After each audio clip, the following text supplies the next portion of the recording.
welcome. Hello, YouTube. We may be starting.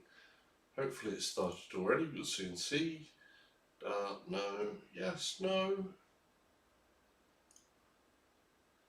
Yes, that says live, that says offline. I don't know if it's online or not yet, but we'll soon see. Hopefully it is. If it is, welcome YouTube. I'm Saz Ketchup, and yes, yeah, okay, we are live. So, against my better judgment, as it were, I'm going to be live streaming the build of my GT Omega Prime Cockpit. Now, it arrived just yesterday. I've kind of got the boxes unpacked mostly. Things are still wrapped up. I have the important instructions here, which we will be following. They're all nicely illustrated and all of this business. There are some things that I will probably do slightly out of order. I think I'm going to be putting the feet onto the onto here before the entire thing is constructed, because I had to lift the box up here and it was extremely heavy. Just one of these aluminium profiles, which you take a look there, the entire thing is going to be, you know, the Prime Cockpit. If you haven't seen any of this before, oh wow! Is made out of pieces of aluminium like this. This is one of the bottom side panels. Got 4 grooves. You can see it's pretty solid there. All lovely coated black that's pulling up some fingerprints already, but that's okay. So one thing I'm going to do that's slightly out of order from what the instruction manual tells you is I'm actually going to put the feet on first, and the reason is that I doubt I'm going to be able to lift this up and put the feet on myself. Oh wow, that really does weigh a good amount. Yeah, there would be no way that the full rig I'd be able to lift, I don't think, and put those feet on comfortably. The other thing I'm going to do with the feet is I have some little casters here. I don't know if you can see those. And the feet will go into these casters, and these have got like a little bit of a slippy surface on the bottom so that I can move the rig around a bit, because the feet that we come with is just, you know, straight up feet. I may replace them with wheels, but for now I'm going to do that, and we'll see which way that goes in future. Right, what can I say about this as well? I already have the seat back there, which you've seen on my old rig. If you didn't see the live studio tour the other day, go check it out. It will be up here. If you're not watching live, there'll be a info link or something like that. Other thing for obviously doing this live maybe is that if I get in trouble, I'll be live on YouTube and somebody can go call someone, and hopefully call someone like Buck, and he'll be able to rush over to my aid, hopefully. But we'd see about that. But yeah, so hopefully with these things I should be able to slide it around a bit. It may present some other problems when I'm building it to have the feet on already, but I'm going to chance that, and hopefully that'll help. Of course I have an inhaler here as well, so that's another good thing. Right, Prime Cockpit, which when it's finished should look a little bit like that. Um, Come in two boxes. I've got three boxes because I've got an additional plate. So I've got an additional foot plate that will sit in between the racing seat and the pedals.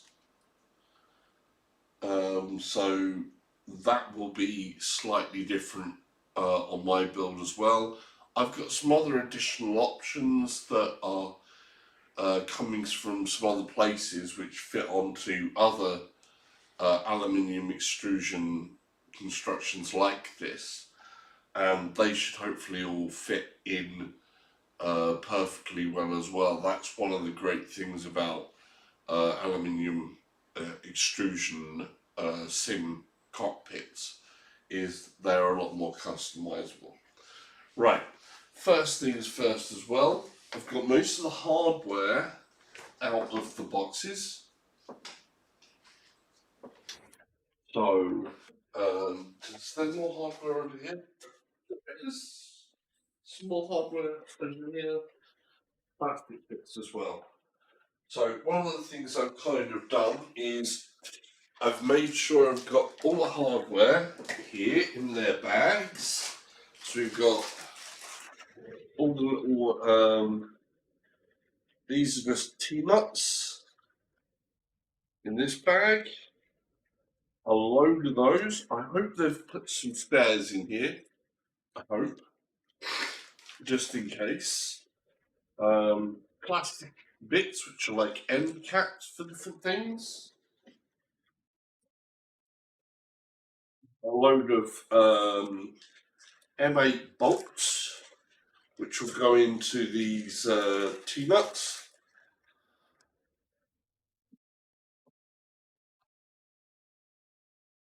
We've got some other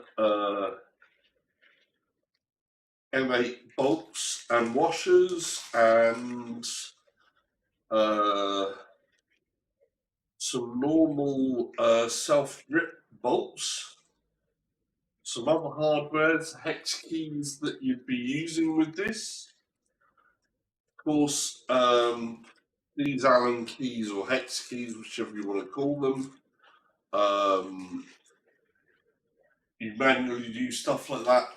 Sometimes I'm going to cheat. I might use my handy cordless here. But I'm going to tell you this straight away. If you're going to use a cordless or tightening stuff up, do not actually tighten things up with a cordless drill. Make sure that you hand tighten screws. Only use this if you've got like loads of screws to put in, which we do, and you just want to get them in quick, but do not actually tighten them up with the cordless, because you could strip out one of the T-nuts or the bolts or whatever like that, and you just don't want to do that. So caution when using one of these with building anything. Great for deconstructing them though, save a lot of time. So that's there. I have also handily a couple of these little plastic tubbies from takeaway food, and they're going to be really helpful because you know what happens with hardware, you tend to lose it quite easily, and you know, you open up a bag and then it goes spilling everywhere. So these are a little bit more helpful sometimes in keeping hold of your nuts and bolts and making them easy to get at. But that said, some of these bags you do want to keep separate, such as you have noticed the angle brackets. 77 says, I am so jealous. Hey Kevy D, how you doing? 77 says, mine has been delayed by 10 days. Oh, sorry to hear that, dude. Right, so you've got two different bags of angle brackets, which the angle brackets, in case you don't know, when you're constructing this, they're mostly held together with angle brackets like this. I'll take them out of this bag, and you've got to watch out because one of these bags has a label on it that says A, and the other one doesn't. And there's a reason for that. And I'll show you what that is. And I undo this. Bag. I'm done. Yay. Right. With all of these type of angle brackets, they have these little sticky out bits here and here. Don't know if you can see them. Yeah. And they go into the grooves. So when you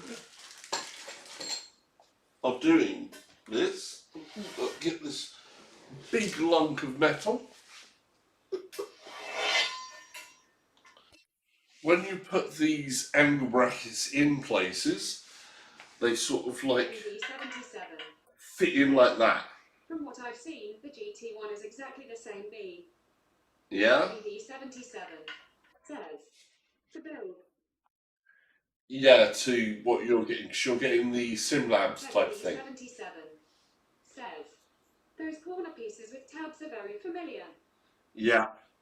So they have tabs on them. Now, that's great when you're mounting things this way and have another one going that way. But what happens when you want something to go upwards the other way? What happens is the tabs get in the way and you have to break the little tabs off. So what they've done is you've got two bags, one with tabs. Says, I believe you have to snap some off with a screwdriver. Exactly. But they've already pre-done that for you and marked them up in a separate bag. I'm gonna shut up now. Ha ha ha. Yeah. I don't know if you can hear yourself with the robot voice coming in that happens over there. Possibly. How's the sound, by the way? Because I'm actually just using the sound from the new cam. So I don't know how the sound is sounding. But we're going to get to it. So, first of all, I should show you also the A bag. And you can see what Kev was saying about there. So, in the case of the GT Omega one, I can hear it and I'm feeling that it's really annoying. Long. it's just because I didn't want to look up there and think that I've missed a comment and have to constantly squint and run over to the screen. So as you can see, they've already taken them off on one side for us. So they have them on there, that side, but not on that side. So they've already got the right amount that they need, or we need, with those tabs pre-taken off. Which is a nice little touch. Don't believe they do that with the SimLabs P1. I'm uncertain, but watch out for that you don't go using these ones in places where you shouldn't, because you want to make sure and use those in the right place so they already have the tabs off, and make sure you use them the right way round, because you'll find that you'll have a problem if you don't. Right, without further ado, We'll open up the T-nuts and put those into one of my tubs, I think, because the T-nuts are going to be the thing that I'm going to be going for the most. These are all spring-loaded ones, I'm afraid. I wish they had used the other ball-sprung ones, because the ball-sprung ones, from all reports, are a lot easier to deal with. But it is what it is. That's the whole thing of it.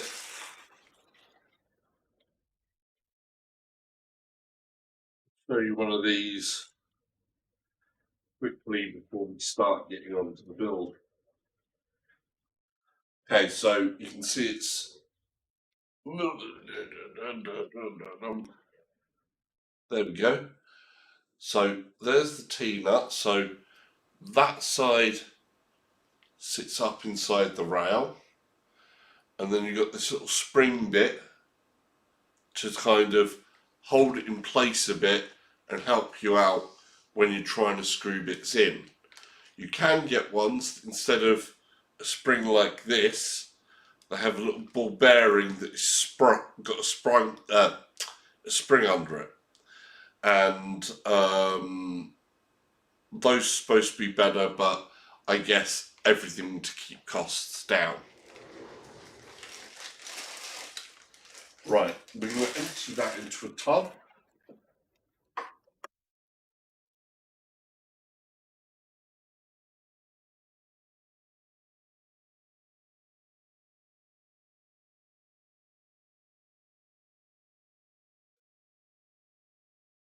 Because those are going to be the main parts I'm going to be going for.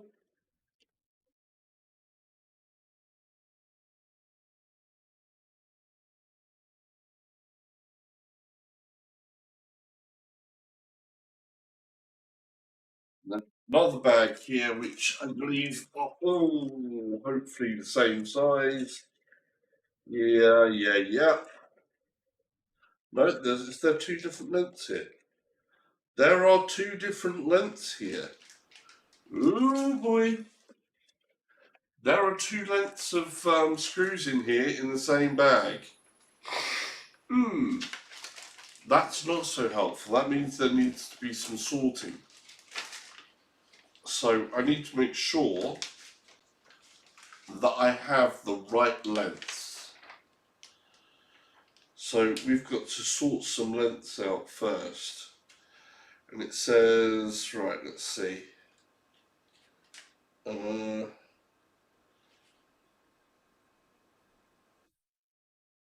44 of these. Freddie D77. 6 of those. My daughter says you sound like Thor, the god of thunder, hee hee. I sound like the Lord Thunder God? Oh, Thor, the god of thunder. I'll take that one. Thank you. That's quite complimentary.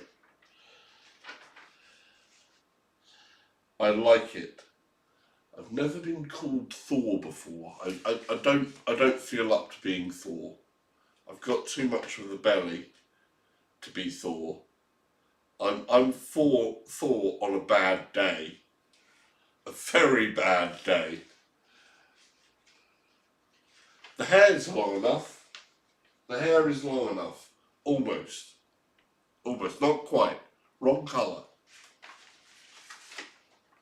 But, anyhow, let's get all the first bits ready. So, we got our first two bits out, which are longest bits. So, this one, two of those. We've got some more bits to get out of here. Ugh. The first bit of me going onto my knees, there's going to be a lot of, oh dear, and me getting out of shape. So, should have got GT around here. You know, a bit of a workout for GT. He could help with the heavy lifting. He's got enough muscle. Okay.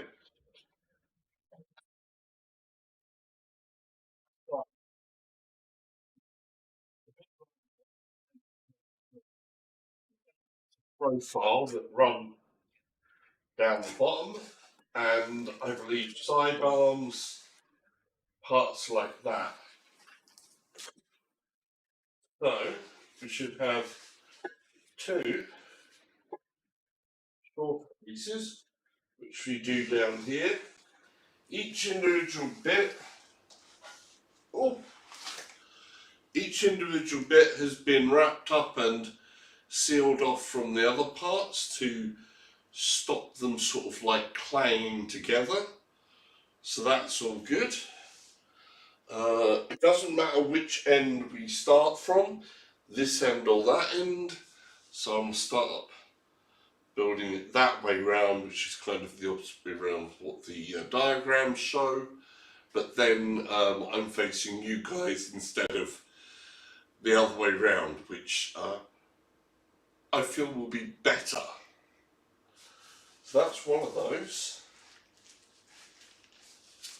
Oh, we've got some other smaller bits here. So small bit, like that, and a smaller, longer bit. So these are thinner parts that we'll need later. Put those over here with that.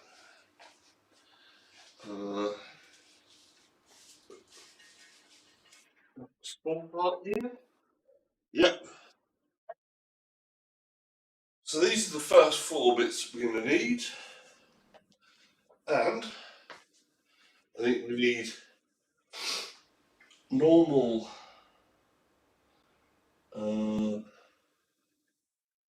bolts there. What's it say? Which bolts do we need? We need the shorter ones of these. So I need to sort some bolts out.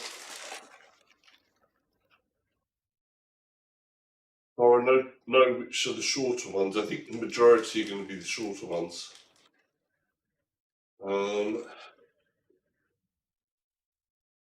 So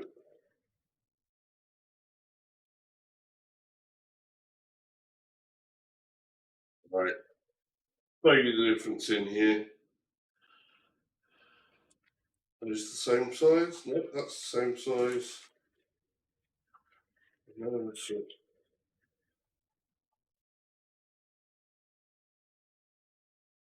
Yeah, those two different sizes.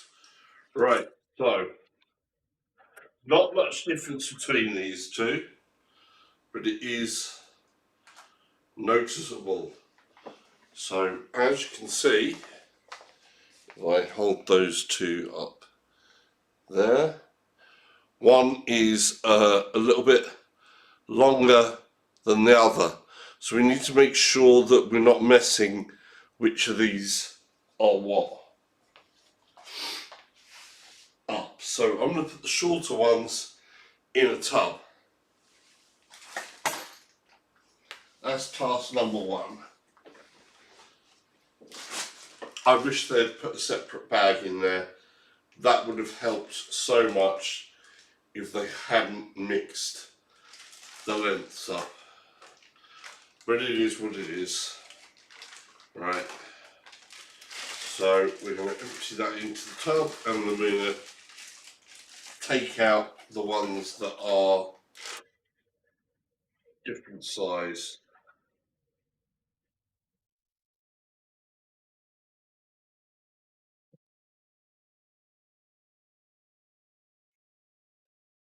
Because there's less of the longer ones, I think. Yeah, there's only like 6 of the longer ones. So we're going to go and take the 6 longer ones out if I can find them. So There's one, two,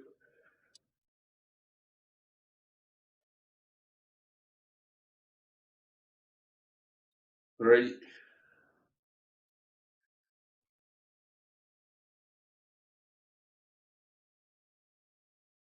four, I think.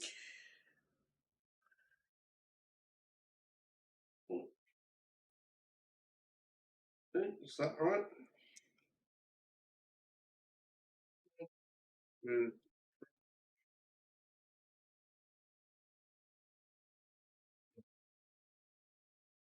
four. Another one. There's another one. Five.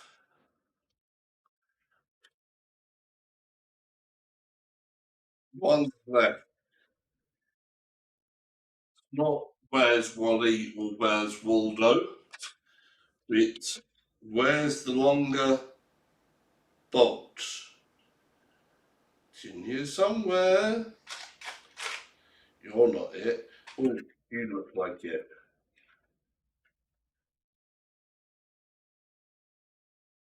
There it is. So there's my 6 longer bolts. I'm going to put those back into the bag.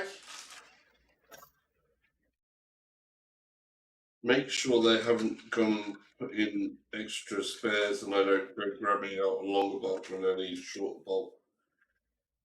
It's a shame these aren't black as well. I would have liked for the colour coordination to hold up, but most of the things have plastic end caps that go over it and cover up the bolts, so you're not going to see those either.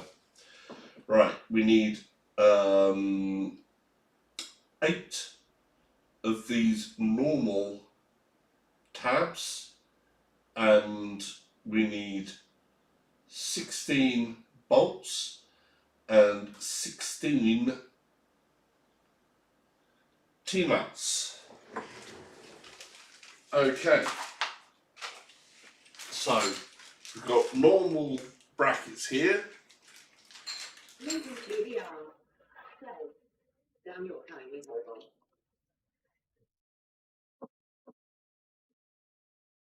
Sorry, dude. Bad timing, huh?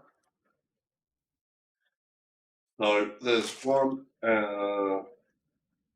2,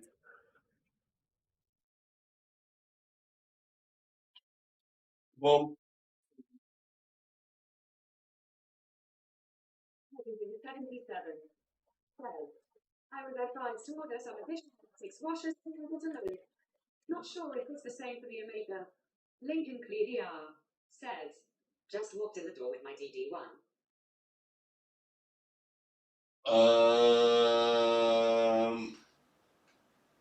You got some additional M6. I believe they're M8s. I believe they're M8s, not M6. So you may need to change those washers to M8s, unless the P1 is using M6s.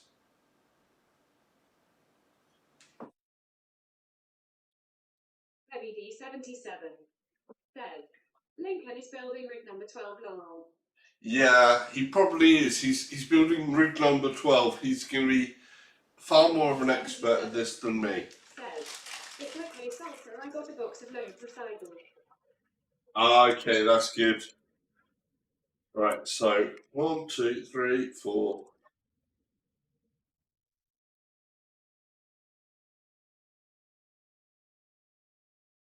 5, 6, 7, and 8. Right. Good. First bit of me struggling around on the floor is going to be happening now. Ugh. Okay. So what I'm going to want to do is get some of the T-nuts.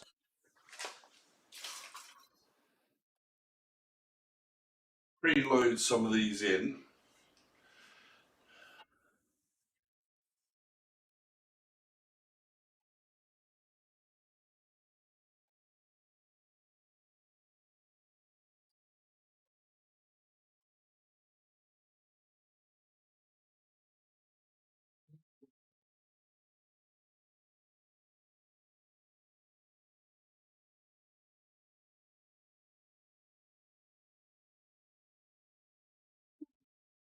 Come on.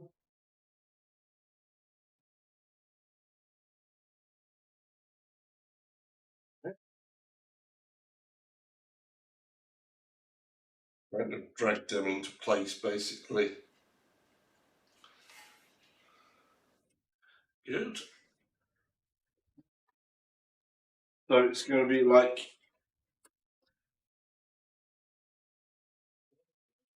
each side.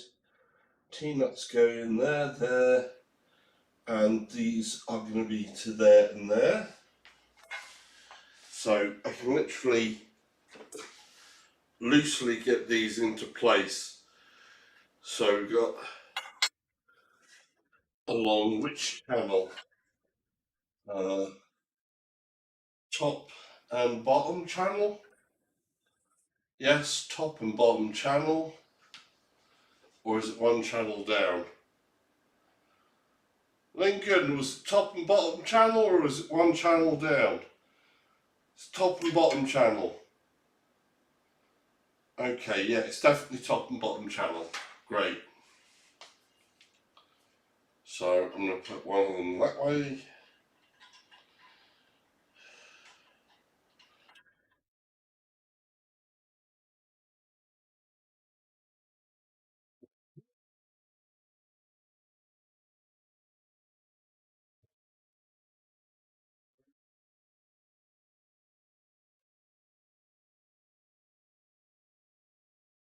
This way I can do, these have the same length there and there and to there and there. So I get Lincoln Cledio. Yes. At 77, rolling on the floor, laughing, rolling on the floor, laughing, rolling on the floor, laughing. good.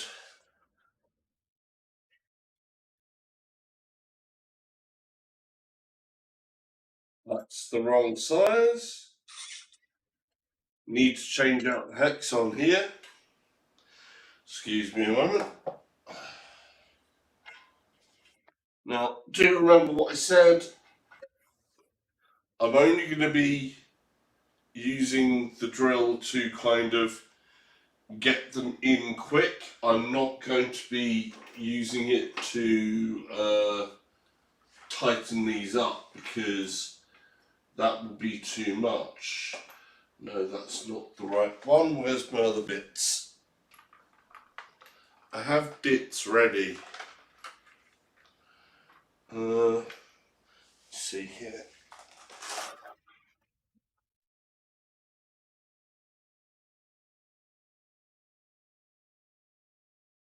So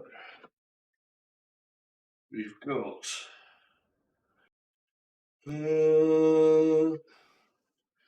it that one? It's the one.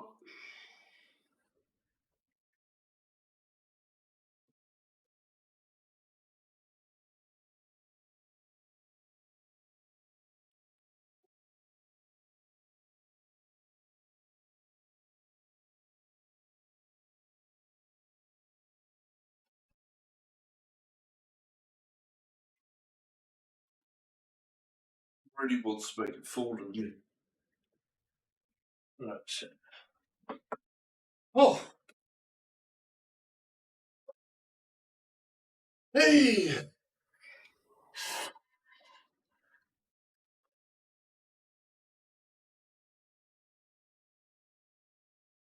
Basically,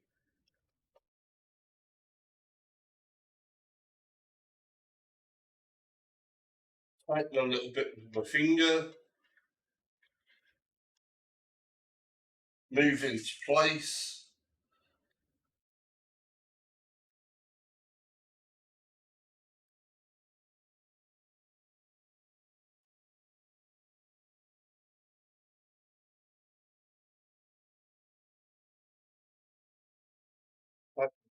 Finger, move into place.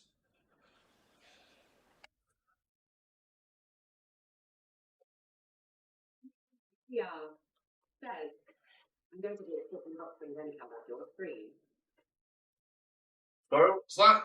I'm going to have to put the size on this text up, I tell you, because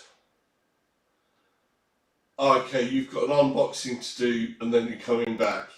Okay, so everybody is here. After we're done here, you can go over to Lincoln's channel.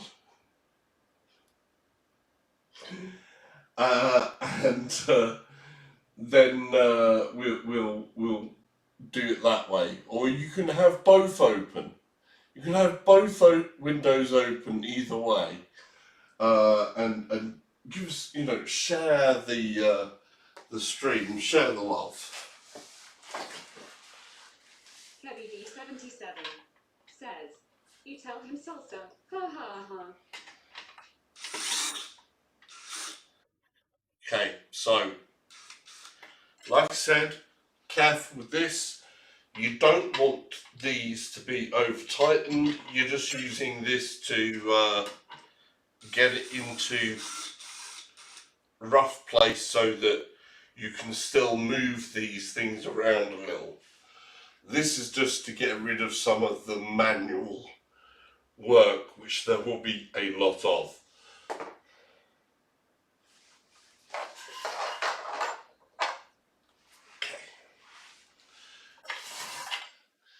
Again, 2 T-nuts.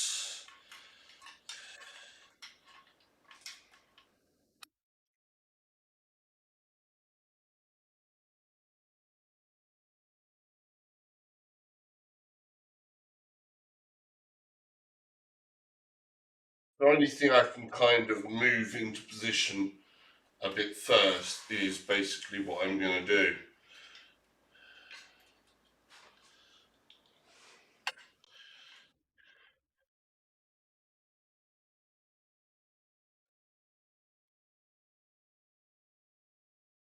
You can see how I've left that loose. It's nice and loose, but it's tight enough for me to get things into position. I don't have to then worry about later, so make sure you're... Does the game says, is this a setup for brewers racing or does this have a map for a screen? Does the game cat says, question mark.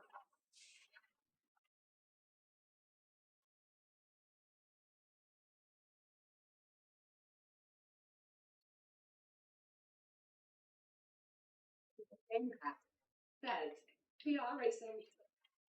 Yeah. That one doesn't want to go in, right? Does the game cat says, stupid autocorrect. I'm going to read that back in a second. See, one of the things why you hand tighten this a little bit before you use the drill as well is in case one of the bolts is a little bit funny, you don't want to cross thread anything, and that's already like, it doesn't like that bolt.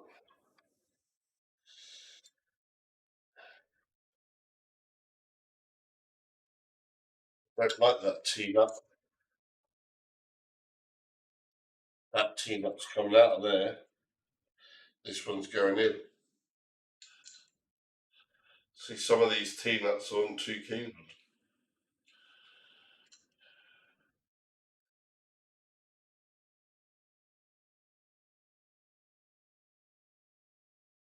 Another way you could do this as well, thinking about it, I can always do this where I put it on a little bit really loose first and slip the bolt in a little bit of the way, maybe. No, it's going to be tricky like that, or no, can you do that? Yeah. Oh, in you go. Okay.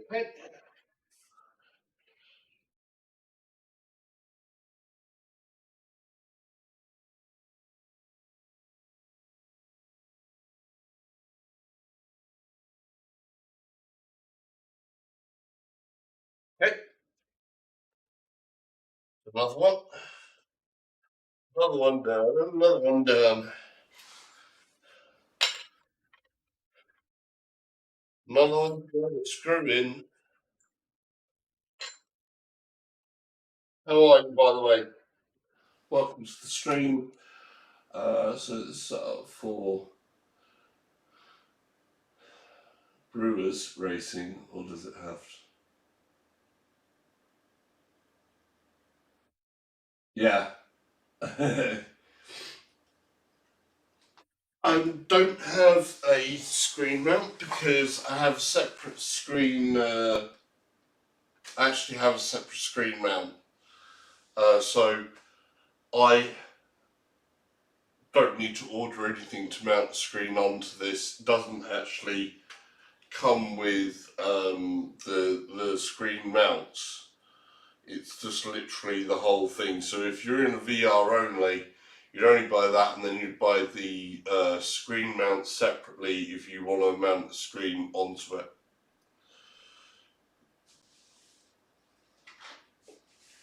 So there's a thing there.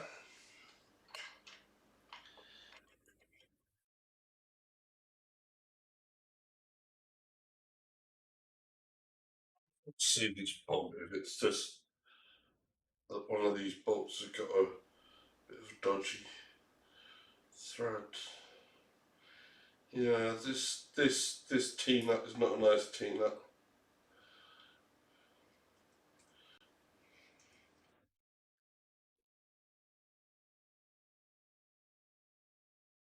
Literally, that is not a nice T-nut.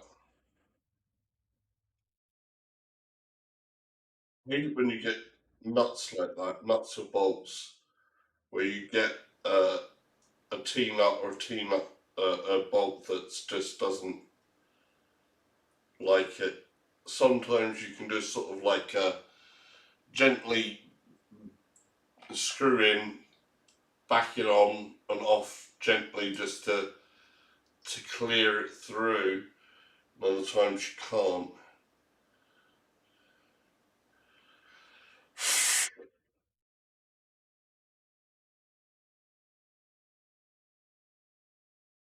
Yeah, that is a really bad.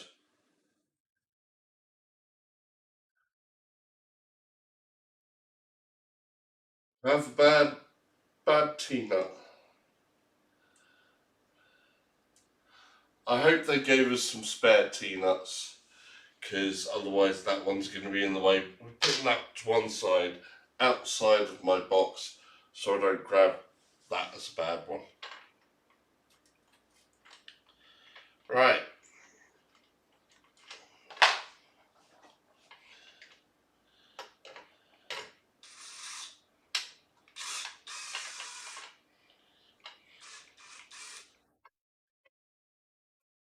That'll do. Good, good. Now, as you can see, this bit is actually going to go that way round, in between these two. So it's going to go and square that up. Yeah? And then we're going to have another one, exactly the same, here. So I'm going to do the same thing again. Boom, boom, boom. Let's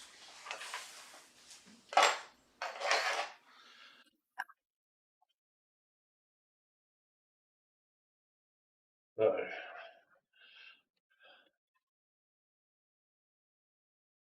we're going to do the Sesame Street thing of the count. So we have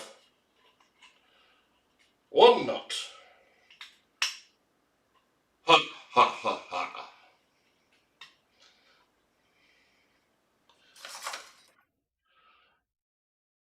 Actually, before I put them in, I want to make sure they thread through a little bit nice. So I don't want another situation with a bad T-nut going in straight away. Good.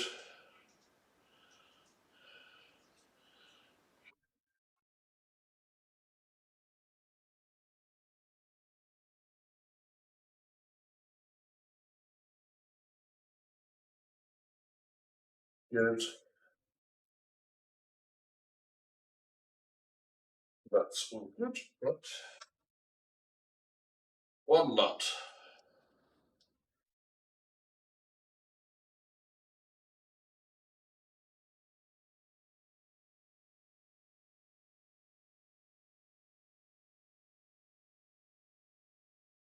Two nuts. Ha ha ha.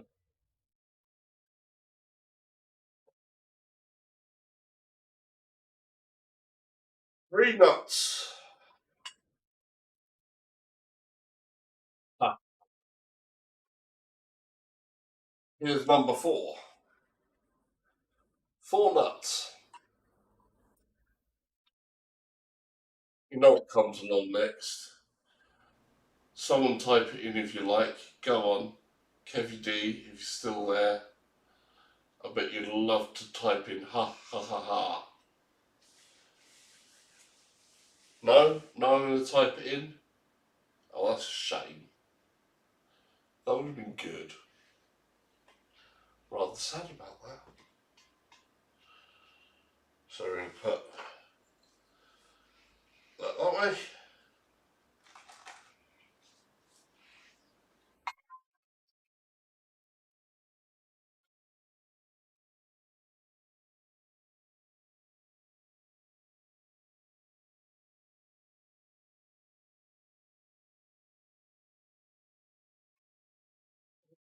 That's not threaded right. There we go. That one's threaded right. No, that's not right. Come on, get there. No.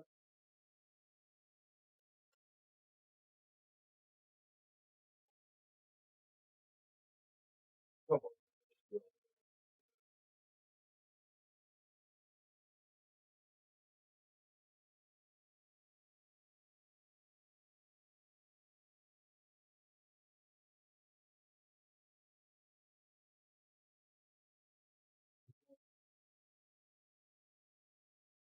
Some of these some of these T-nuts have not got good threads. I think you can actually see where it's been threaded.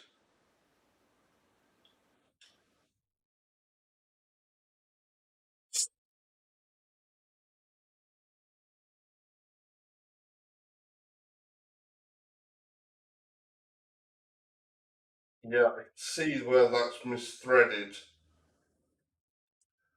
I'm not impressed by that. Not impressed by that.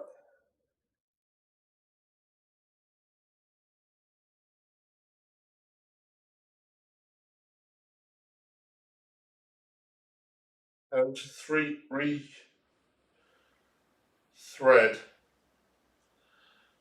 T-nuts is not the way that I want to go on this.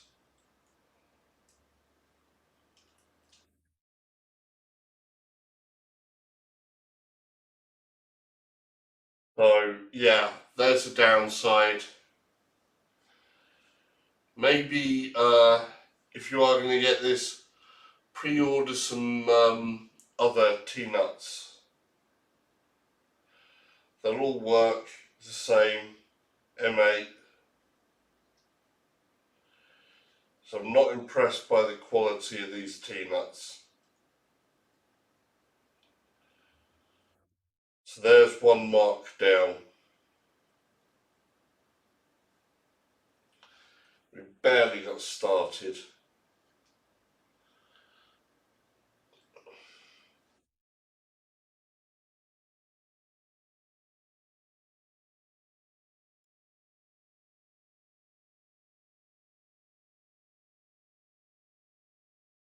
Rethread a blooming well Tina. Really not good.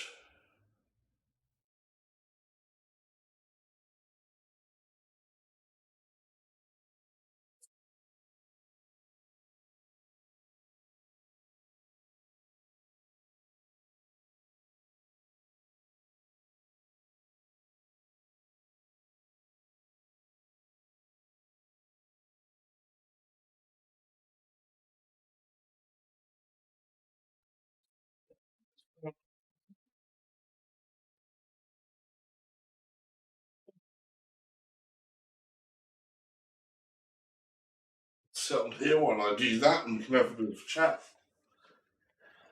So, if a number of these T-nuts are going to be like this, it's going to take more time to rethread them, and that means more time on the build overall. Because you don't want misthreaded T-nuts. You just don't. It's not going to help you when you're building it. It's not going to help you when if you have to tear it down at any point, or you want to add anything in, or you want to adjust anything. So that is a definite point off. Have I got another? Can it be that size?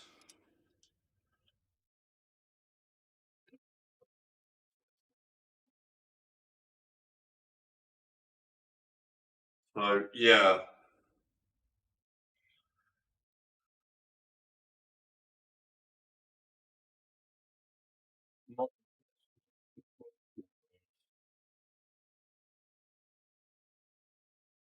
So yeah, you're going to have to carefully rethread some of these T-nuts. So beware on that.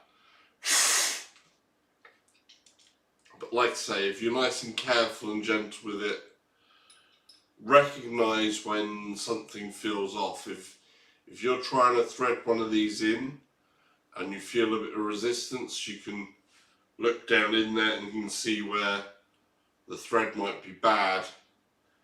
And the best way is just to screw in and then take it out a bit when it goes in. So you have to just repeatedly screw in until you can feel the misthread, force it a little bit and then back it off.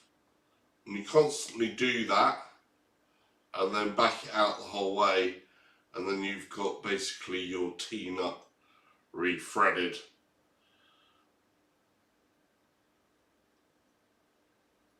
But that is that's unfortunate. That is really unfortunate and really annoying. But here's what it is.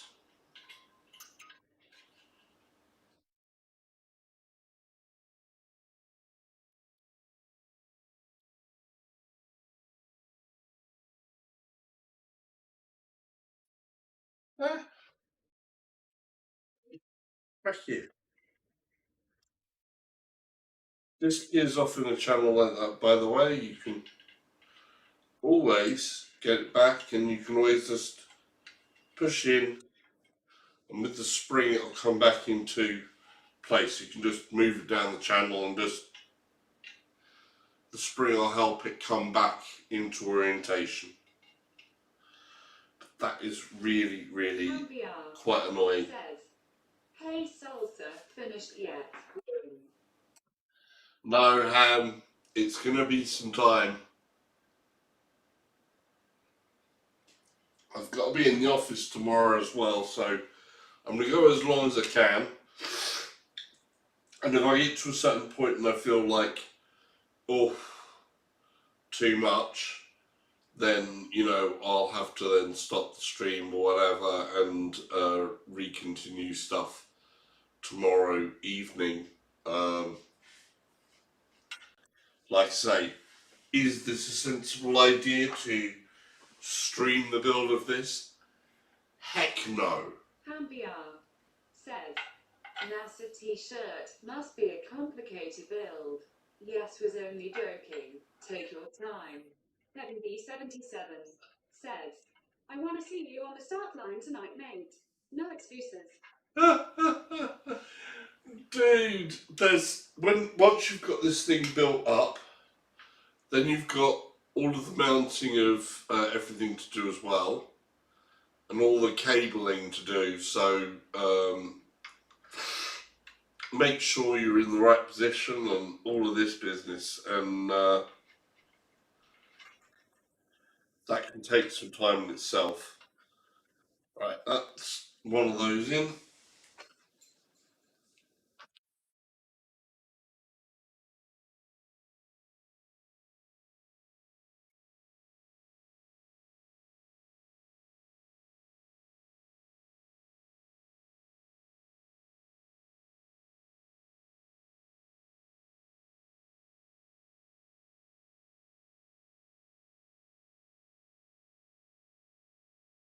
Don't tell me there's another one. Do I get a section of bad tea nuts? Yeah, it feels like it. B77 says, I've got a seat with a slider, so hopefully I can mount the pedals first try and then just adjust my ass along. Hambiar says, rig for life there, I reckon. Solid frame and endless upgrade options. Yes, yes. But getting something is more of a rig for life situation, and you can just upgrade it pretty much endlessly.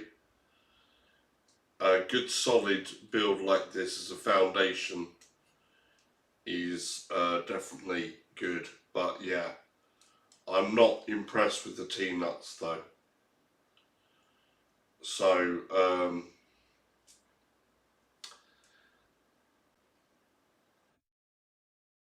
yeah, see there again.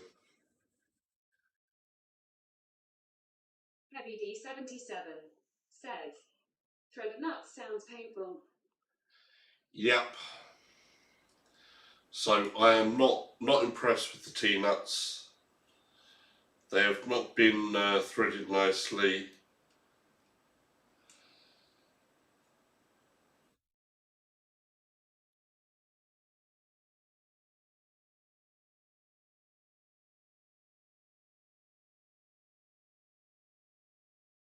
So GT Omega, quality guys, pay attention to your nuts.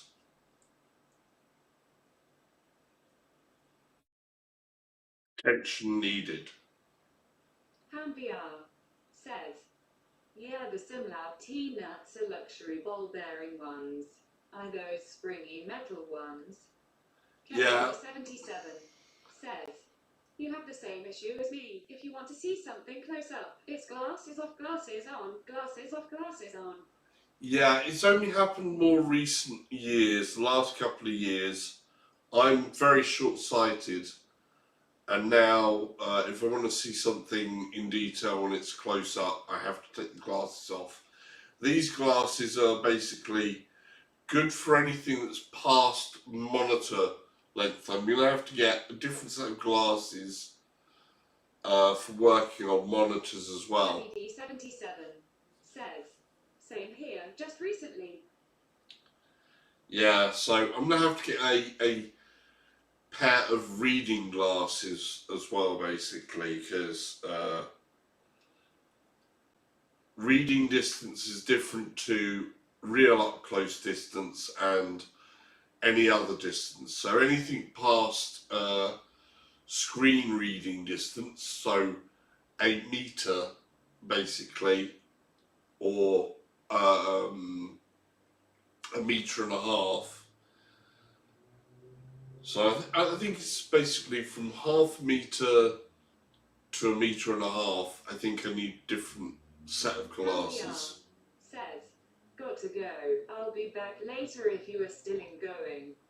Good luck. Kevy D77 says, Cheers, mate. monitor glasses are cool, mate. I have some. You can read up close with them and get away with distance for a limited time. Quite convenient. Yeah. But it's really odd because obviously earlier I had to, earlier in life, 77 it was, says, you know, Lincoln is coming back in a minute. He just mentioned it. okay, Lincoln's coming back in a minute. Okay, that's cool. Yeah, no, I'm not impressed with the T-nuts though.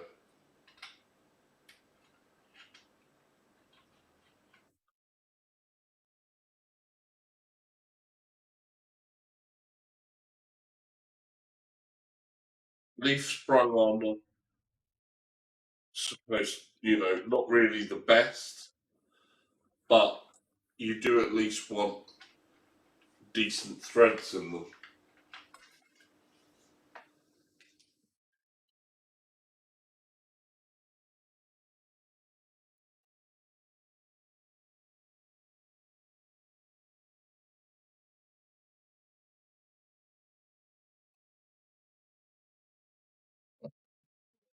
There and there. On the bolt.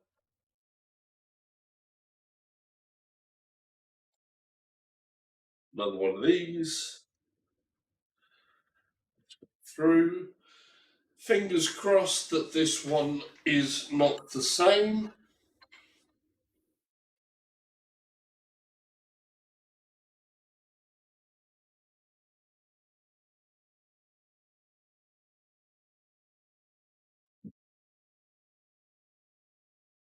Yay, I think a good one.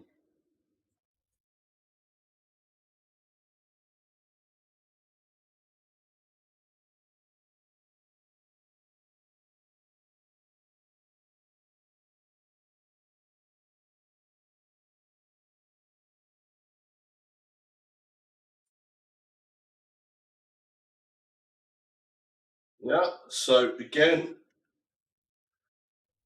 please notice that I'm not actually tightening these up the whole way. Want to make sure they're loose so we've got a bit of adjustment, and then we'll go back over them and tighten them up by hand. Don't use this to tighten them up the whole way, because you can then really do the damage on the threads and the bolts and the T-nuts. So make sure that you use this just for saving a little bit of labour.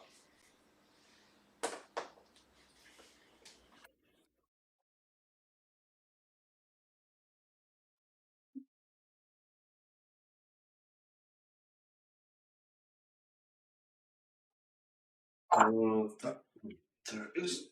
I know I've got one out. Ready? One of the things I'm also going to say when you're doing this is the bolts that you put in, and see they've got a length of channel here. You want to try and get the bolts as far out to this edge, close to this side, as possible. And the reason for that is that it's going to help you with clearance. Because if you're going to use any form of tools with these bolts, it helps when you're putting the other bolts in so that they don't clash with each other. Because otherwise, the heads of the bolts, I don't know if you're not going to be able to see from there, but the heads of these bolts actually are higher than the bottom part here. So if you go really close to the inside part, it's not so good. you want it to the outside part more than the inside part, because that's going to be a lot better for it. Just a little bit of a note so that you know when you're lining things up, try and aim for that. Then it gives you a bit more space to work.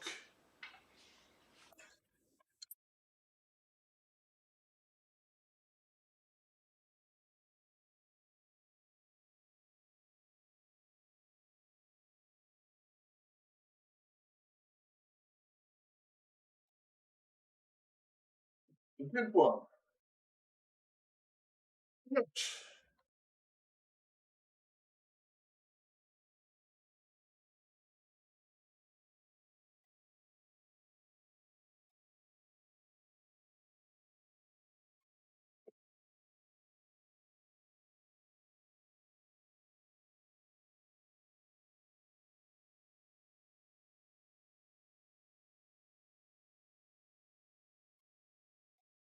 So, that in mind, I know this can be flush against here, so I can basically go, there's basically flush Heavy V77 against says, there. going to try iRacing tonight for the first time. Once I've mapped my troll voice button. Okay.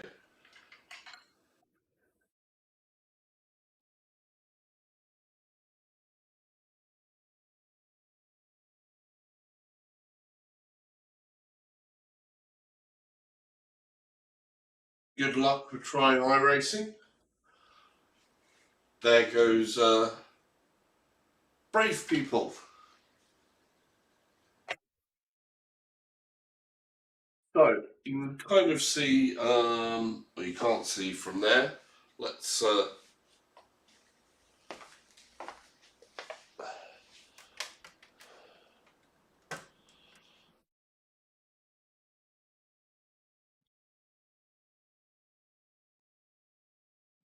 down a bit. There we go. Right.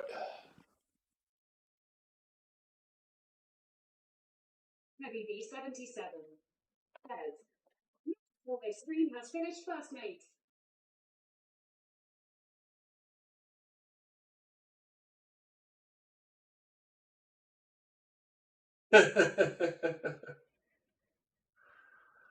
Oh dear, dear, dear! Thank you for your continued patronage. It's most welcomed. Right, so we've got that in. I want to make sure all the bolts I'm putting in are good and not bad T-nuts. And bolts first. Good one.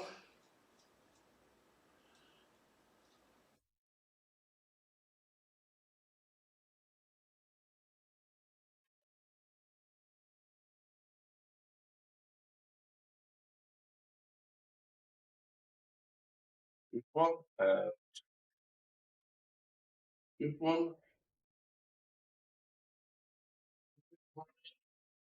I hope I have put those onto the right lengths. I should have made sure on that. It looked like it'd be the right length, so 500 by 160. Double check. It looked 500 to me.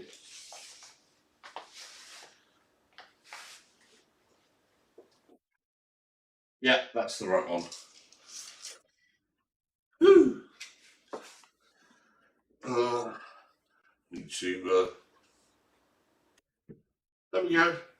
Lower the chair a little. So both of those are good.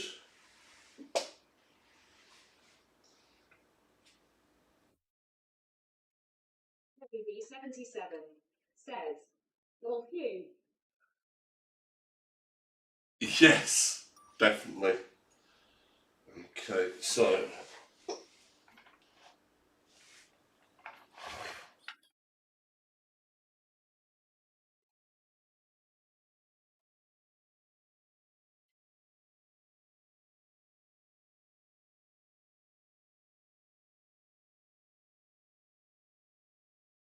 to load these two into here.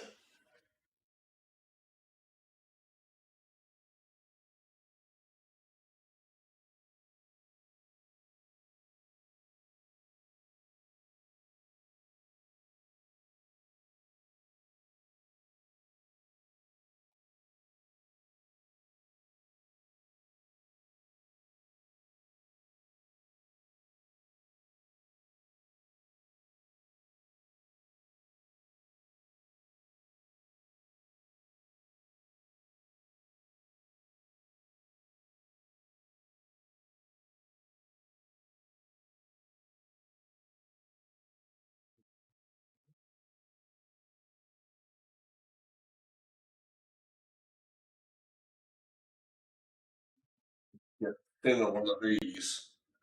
So there's a couple of ways you can do this really with these. You can use one of these to kind of cantilever it down a little. Do there in this bit.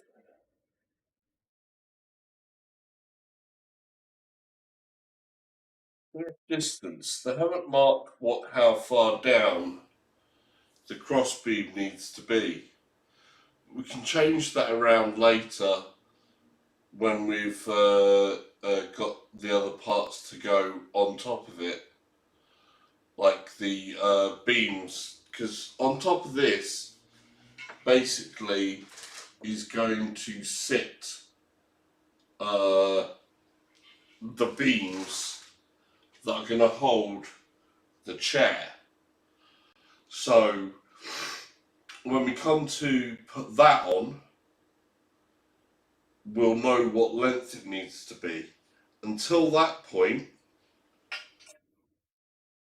you want to make sure that these can actually move a little and have some leeway, and make sure everything gets squared up. So just going to put those two into that channel there.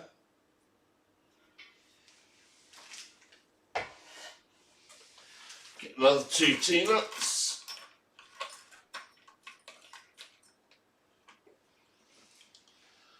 Make sure, again, they're not cross-threaded or anything like that. Right size of bolts. Put you over here. So make sure my nuts are all good.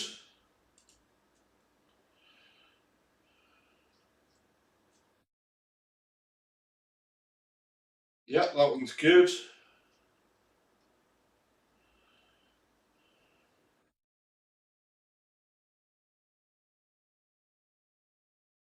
Um,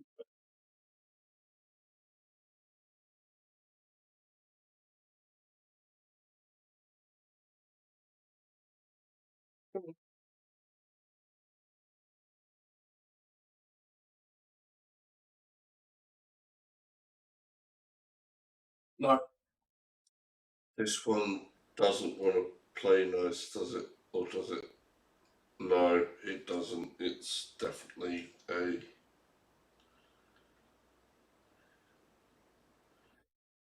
Yeah, that's a bit of a dodgy.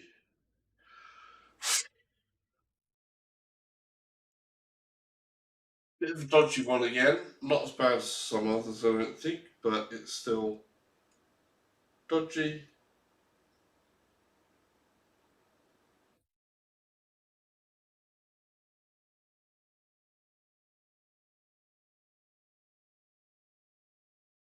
This one's the good one.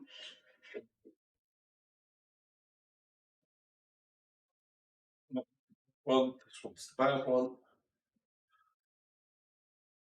The Allen key again, just to help me back it in and out.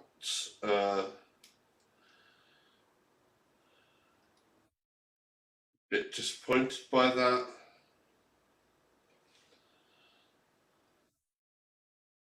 I didn't want this to be the screwing with my nuts stream.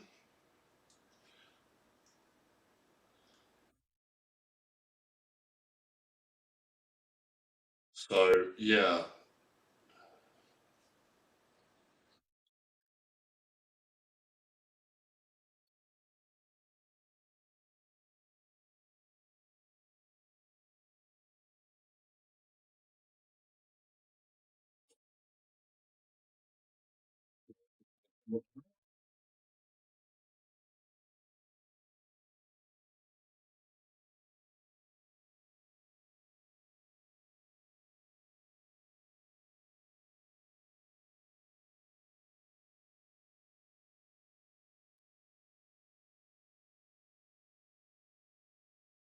So, yeah, that's a bit of a downside.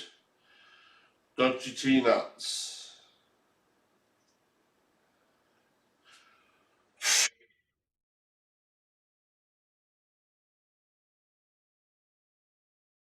Wow. So there's the truth of it. Have dodgy T-nuts.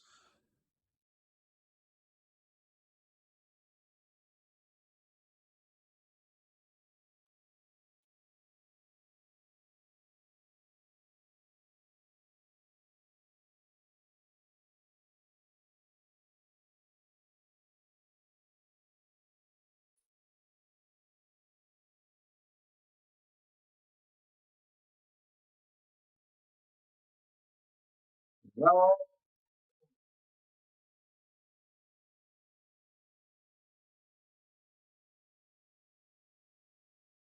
if I had known, I would have got some.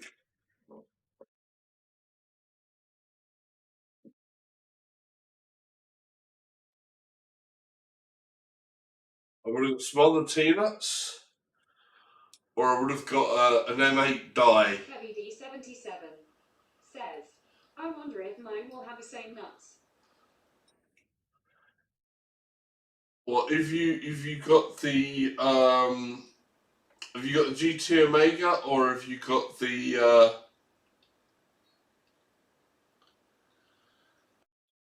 SimLab?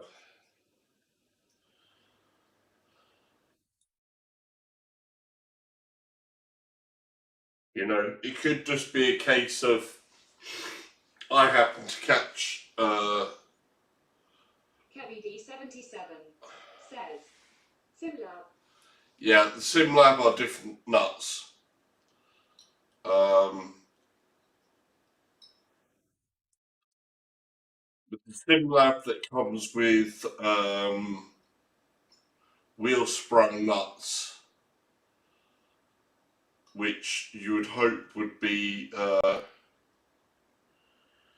a different standard.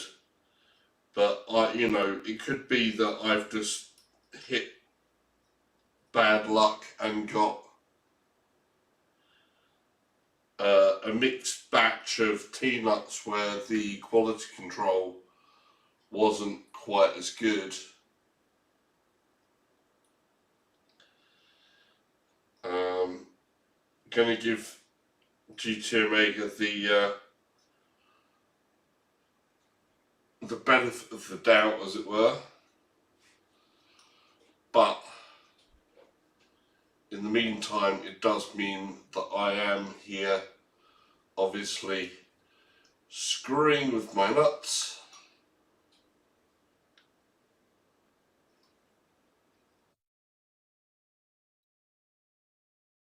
The live stream on a build that will take some considerable time.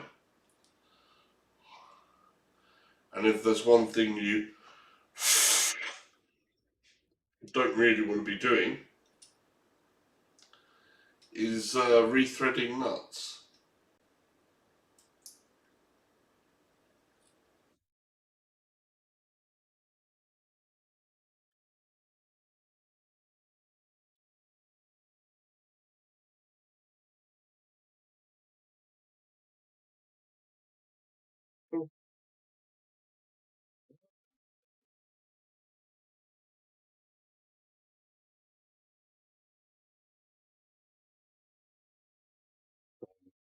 Yeah,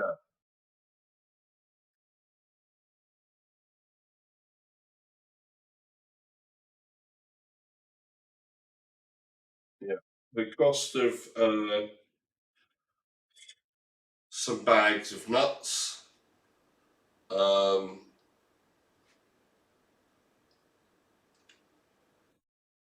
do better. So that's a demerit.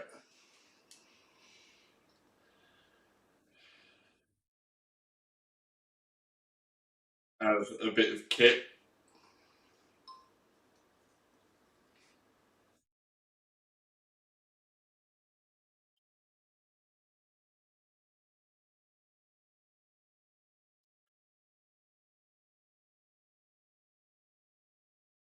Bit of kit, that is a definite demerit. You want the quality to be there on bits like that.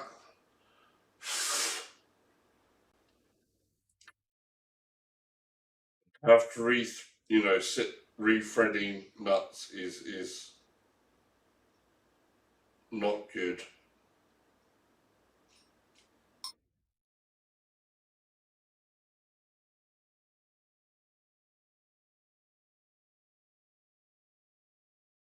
So that one rethreaded.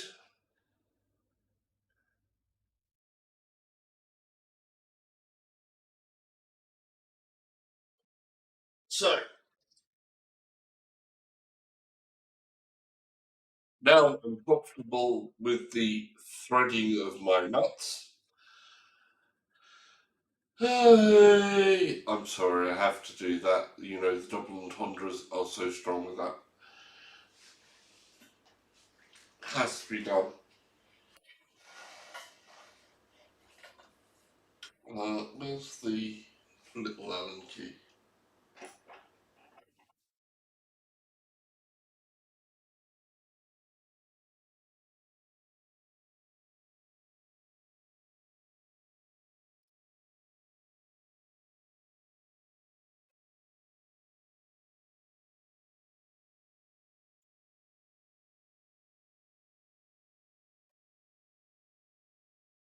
So yeah, if you have a slimmer Allen key, what you can do is you can just push the nut in and then just sort of like spring it into place. That way you don't have to drag it so far down the channel. And that'll help you out. So you get the little springy bit, pop the springy bit in first, push the round part in there, make sure it doesn't slip down the channel, push a little bit. You can use a smaller Allen key or screwdriver and just do that there, but be careful, we don't want things getting all badly scratched and marked up. Right, there's 4 in there, and because I'm going to need 4 over that side as well, I'm going to make sure that all my nuts are good first.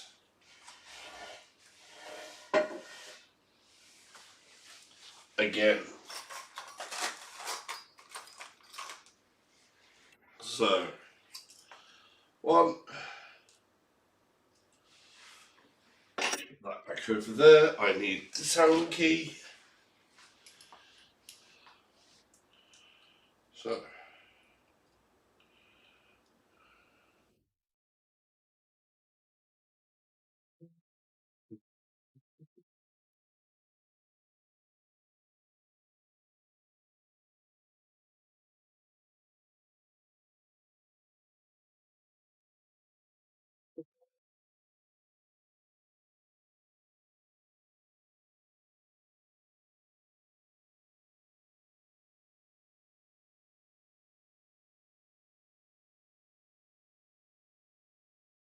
a little scratchy, that's not too bad.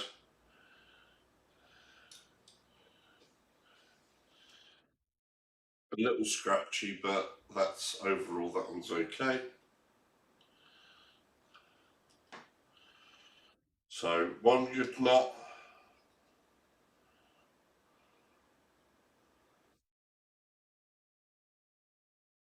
Place it over there.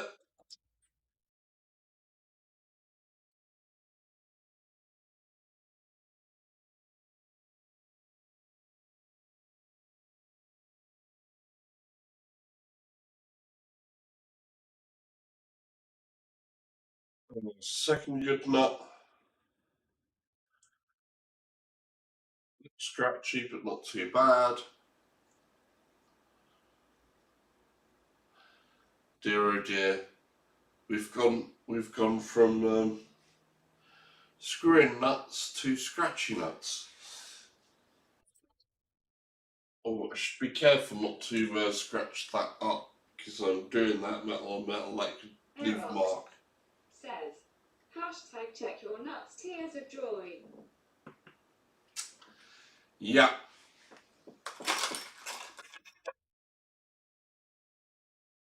I've got a whole plastic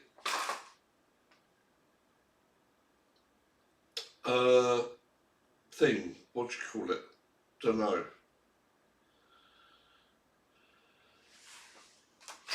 One of these. Got a whole thing here full of them. But some seem dodgy and others seem fine. And some seem a little bit in between. That's a good one. We have a good nut. That one's a good one.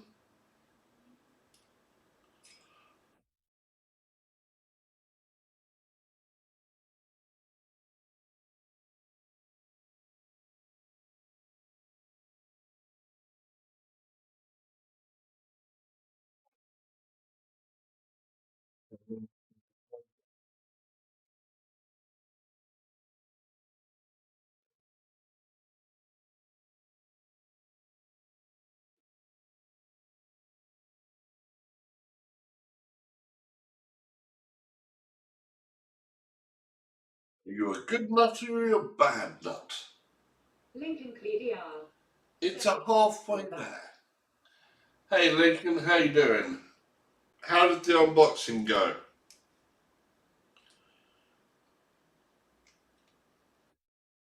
What were you unboxing?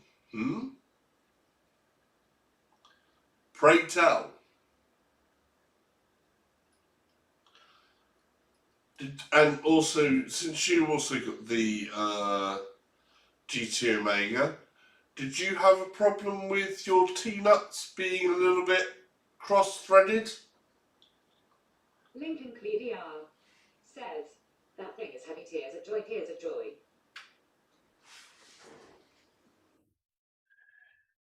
Yeah. But did you have a problem with your T-nuts? Because I've had come across a few already that are a bit cross-threaded, where I've gone through and had to rethread them a bit. Lincoln Clear. Says, no cross threads. So it appears that I've just basically caught some bad luck on the QC, and I have some badly threaded T-nuts in the mix. So you could be lucky, you could be unlucky. Lincoln was obviously lucky with his nuts and got a good batch of nuts. I, on the other hand, not so lucky, mixed bag of nuts. Normally I like a bag of mixed nuts, but not when they're T-nuts. Like them all to be good nuts when they're T-nuts. Right, so slip these bits into the right bits in here. I want the other Allen key 1, 2, 3 bolts. 77 says, so many nut jokes. Yeah, Blocks. Please remember you had some with bamboo cut threads later.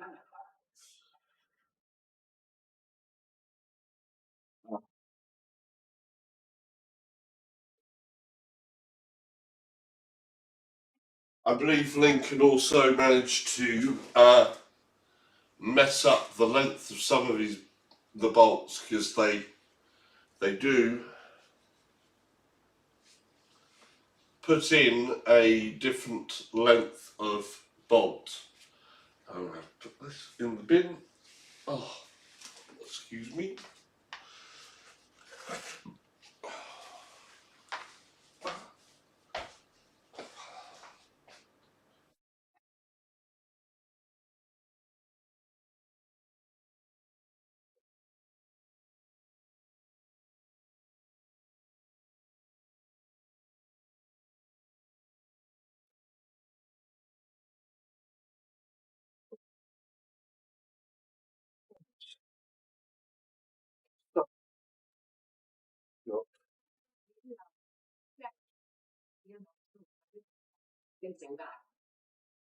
Yes. So I immediately went and sorted mine out of the bag. Right.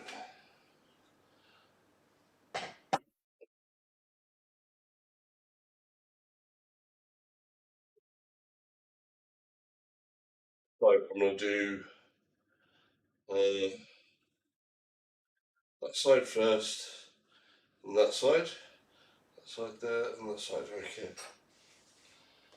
Oh, I was going to get the other little, my little help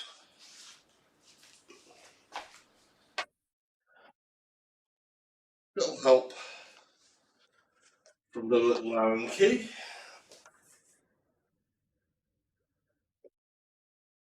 We'll just put spring in first. Boom. The other evening, assembling the motor amount, no instructions, assumed all bolts the same length, or around 5 millimeters longer and bottomed out. Yeah, and it's a very small difference, I know.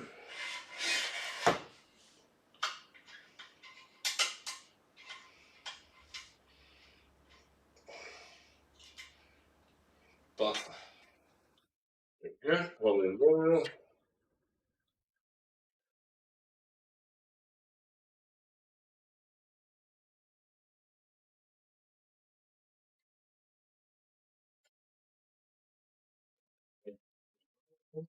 That's good. And then we've got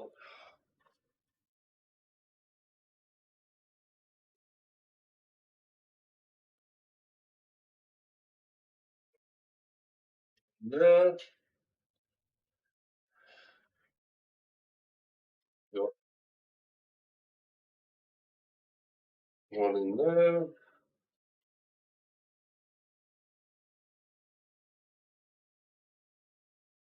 Got this goes up that way. And that's going to line up that way, so I need the further down.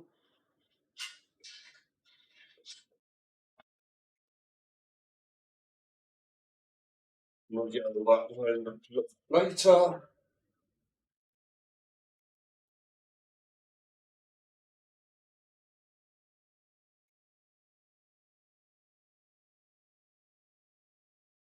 In there, there. See, this is the advantage again, making sure that they're a little loose.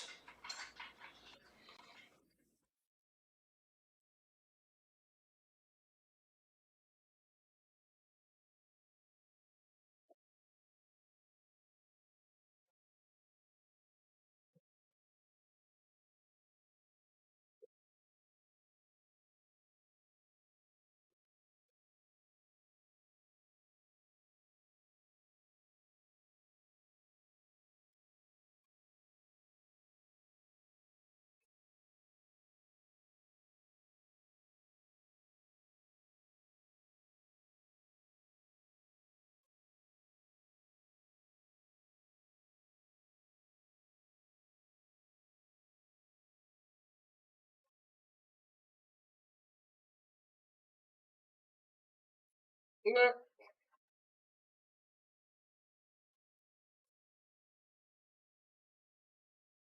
Then I can do this, make sure it's in okay, roughly, and then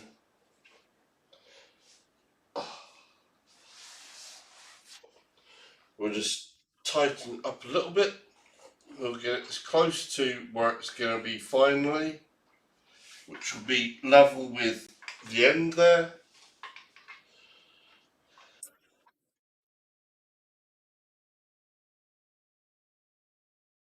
Just going to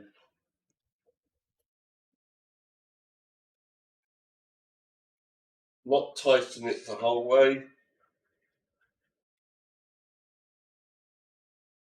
just going to keep it loose so that I can move it forwards and backwards a bit.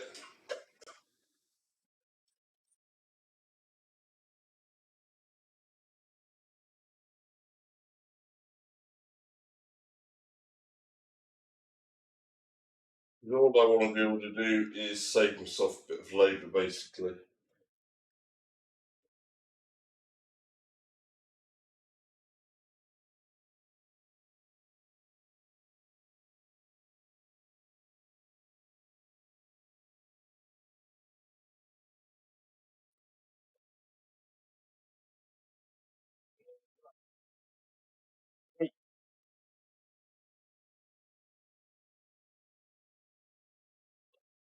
Huh?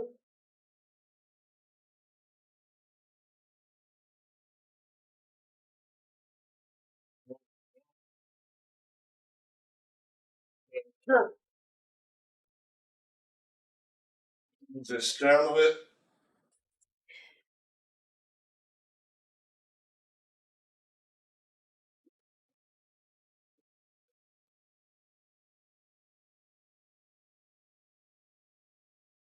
Oops. There.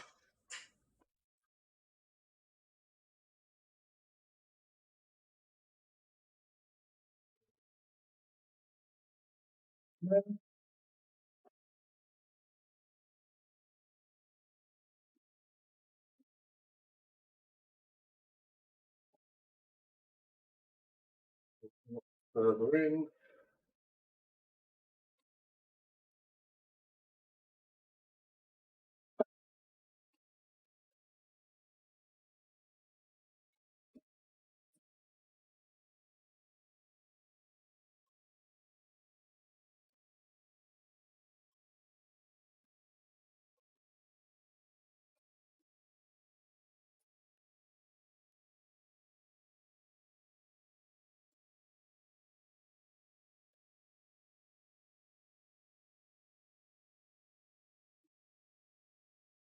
Right. Loose nuts are very helpful because then you can just slide it in a bit.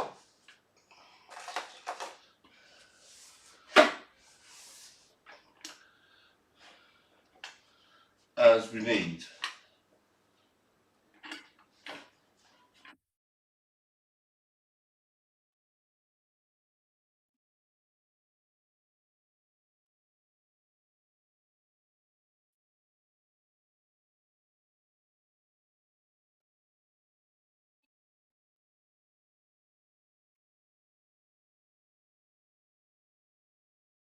Yep. Lined up.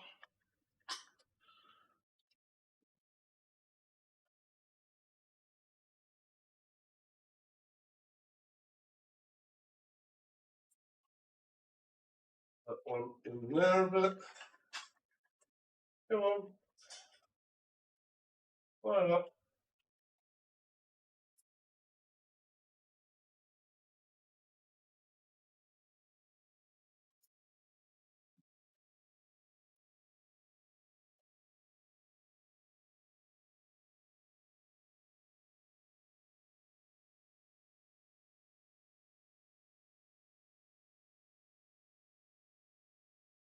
Ah,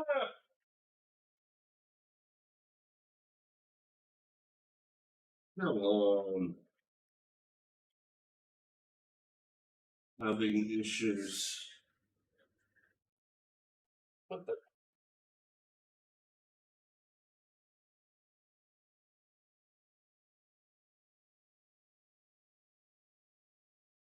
No, no.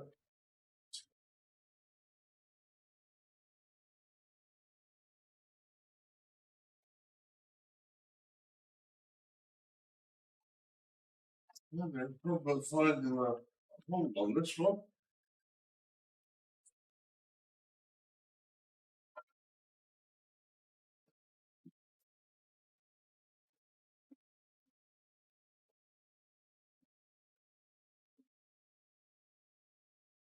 Oh, come on. It's fiddly. There it is. Yay.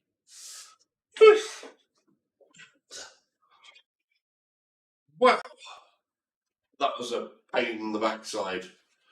I hope it wasn't showing too much builder's bum. That won't be good.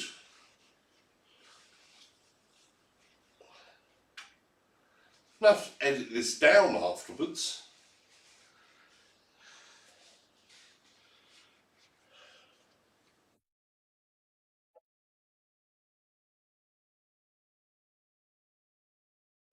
Okay. So,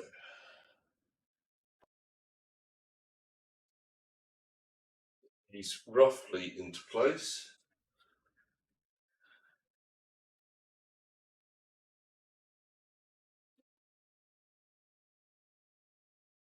Gaming legends. Dead. Eyes. Hey, gaming legends, how you doing?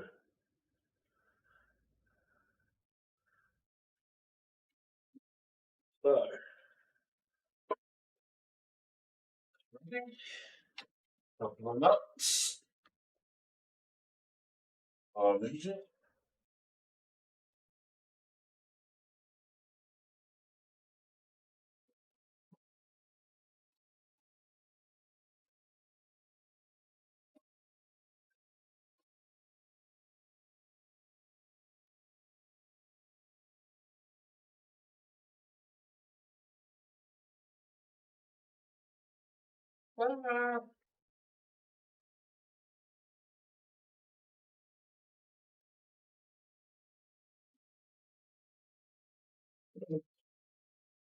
Oh, this is difficult.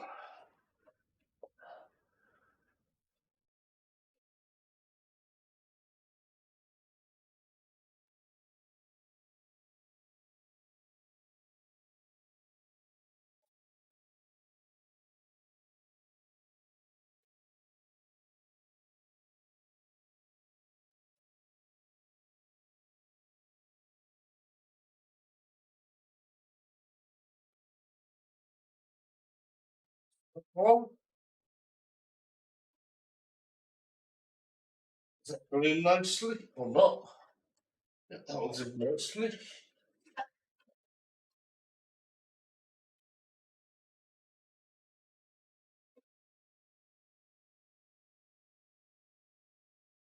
Another one.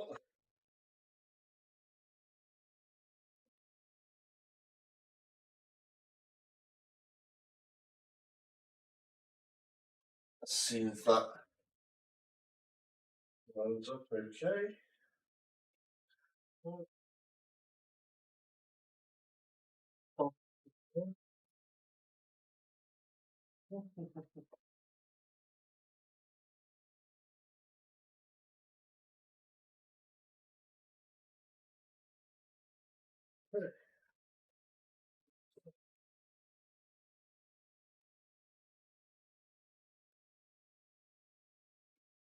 Right, that's that kind of loosely in place. This part I want to keep reasonably loose. This part I want to tighten up properly. And we'll go from there. So, this is only stage one. Wow, that's a lot of work for stage one. Right.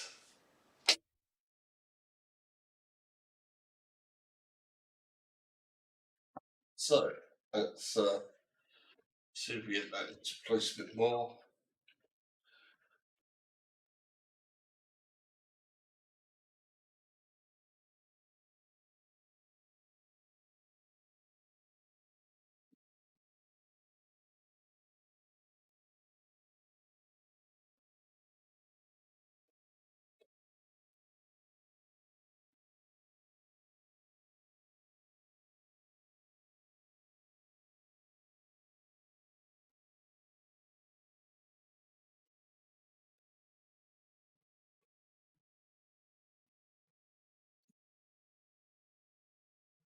We don't want to be too much up there. Actually, I think I use the end on one of this for this bit. Saved a bit with the drill on other parts, but we're not going to do it with this bit. Cinch that in there. So we want that to line up nicely. Make sure that's just there, top, bottom, top and bottom.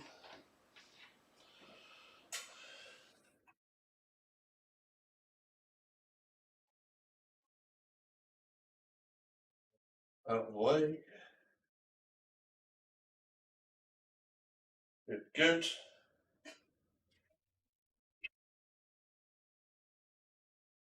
Part lined up.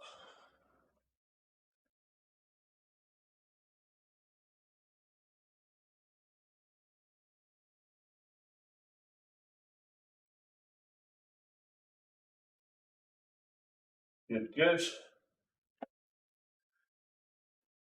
Right, this bit a bit. Over tightening, just decent finger tightening.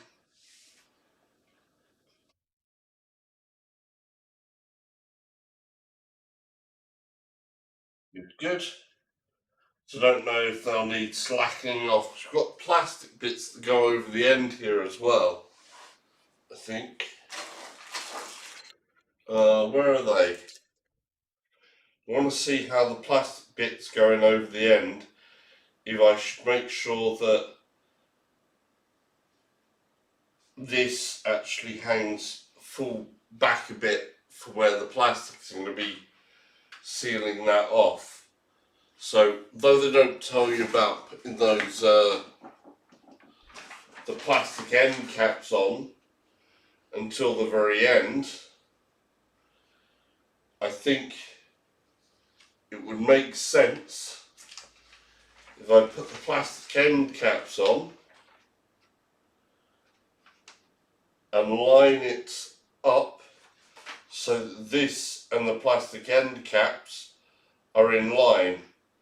Then that way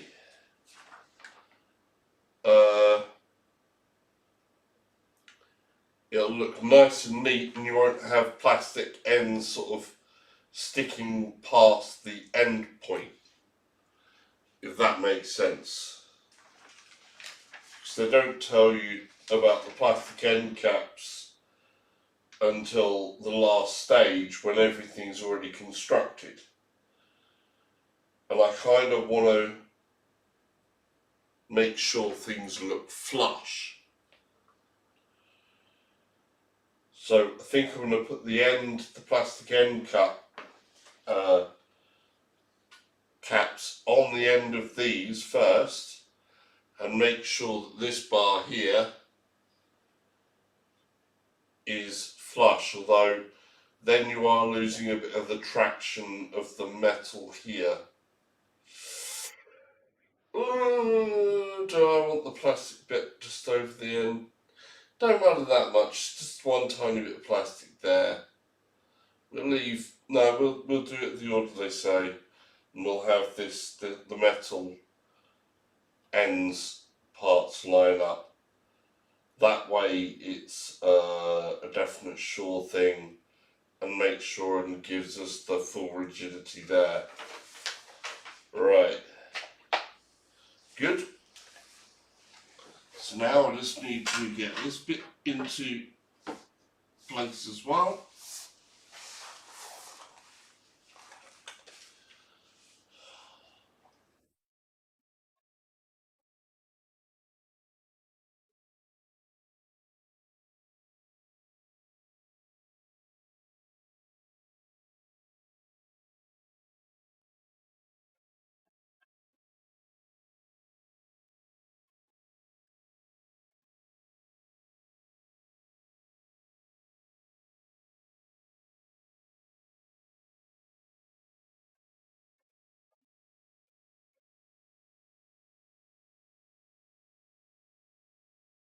Yep.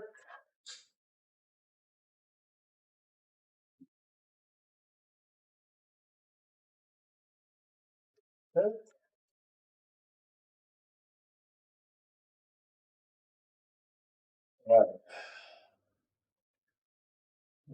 Here is where I also want to think about a few different things.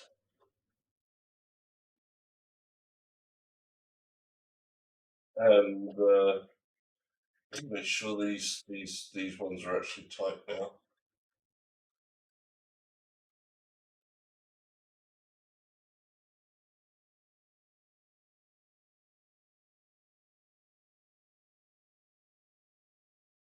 That's and in,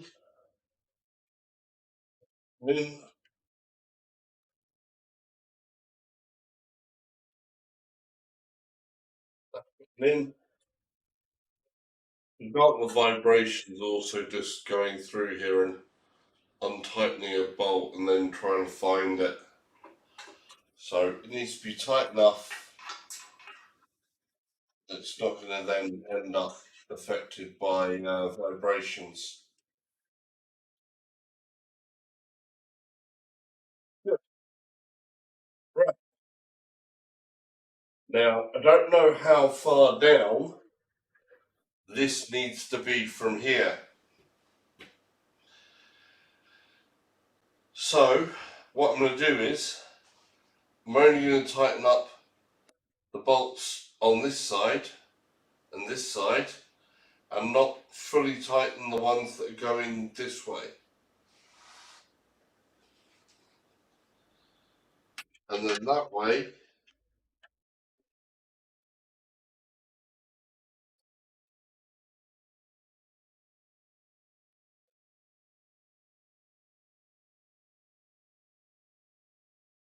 TV 77. Then, should be good. artist for the seat rails, right?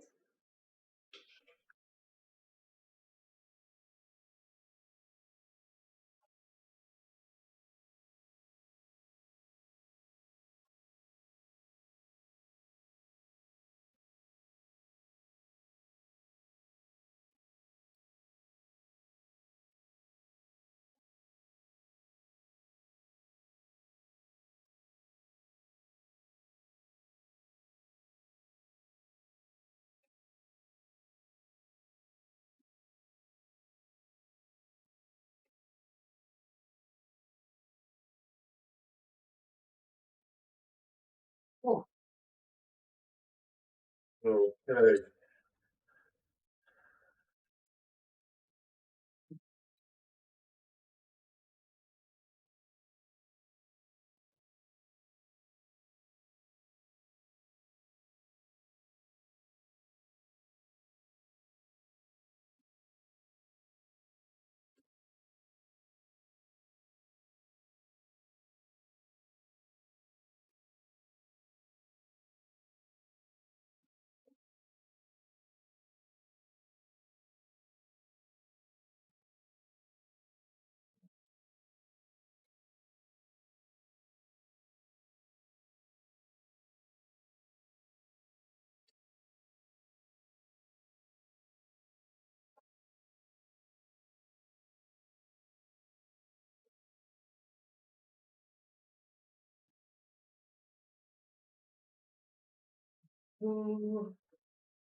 Good.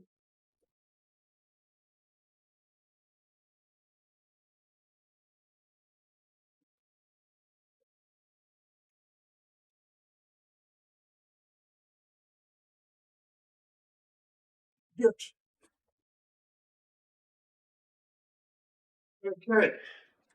Oh, wow. Whew. Bit of a workout. What do you say there, Kev? I'm sorry, I missed a bit there. So, read.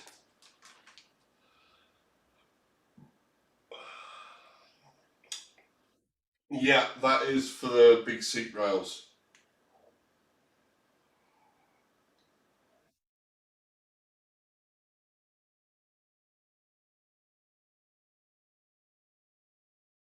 You are quite right. It is for the big seat rails. What's the time? Wow, it's that time already. My God, that's taken ages.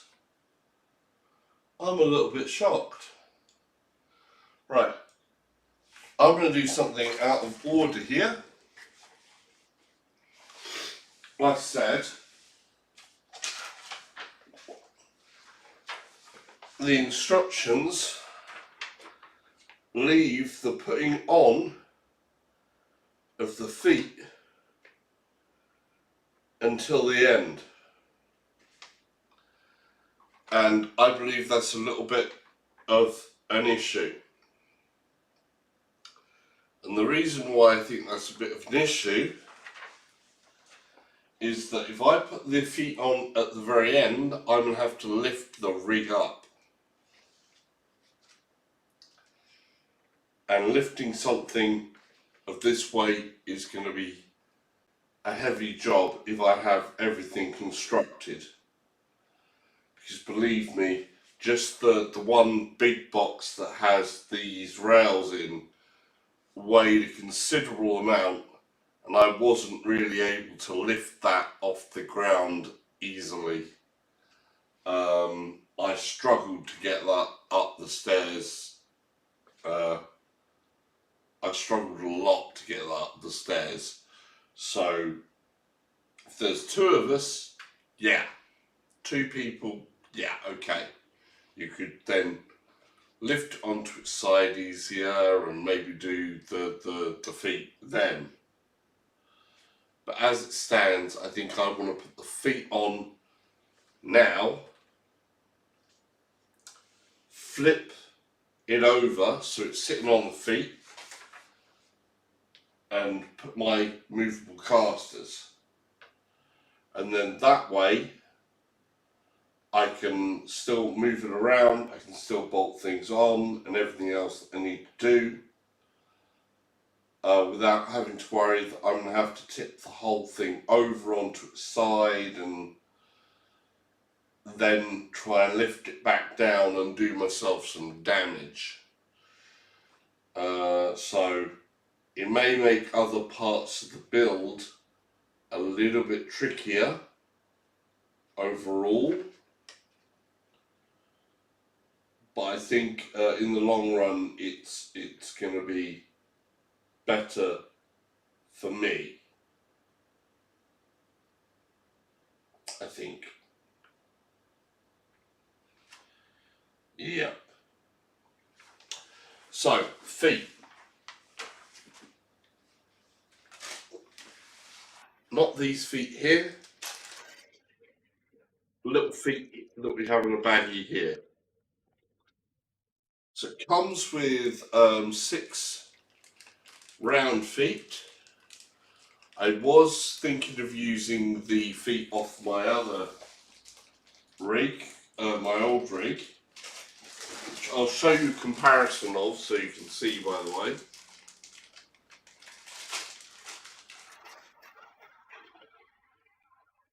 Right.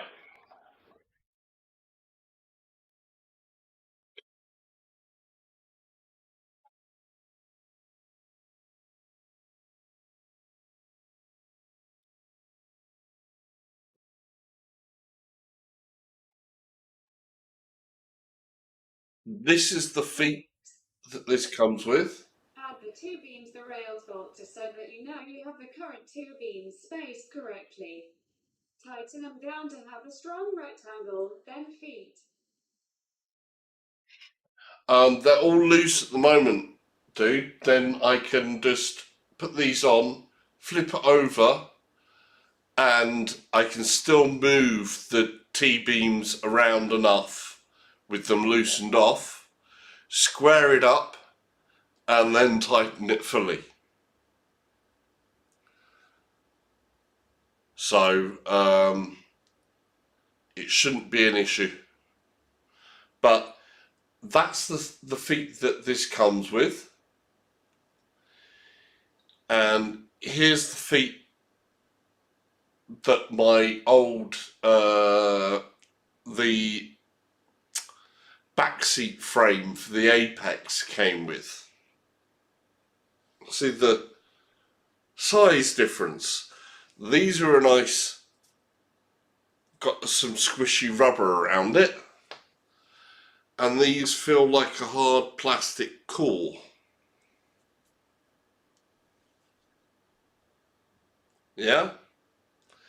And we also got I've also got feet from the original feet that came with the Apex frame used to look like that.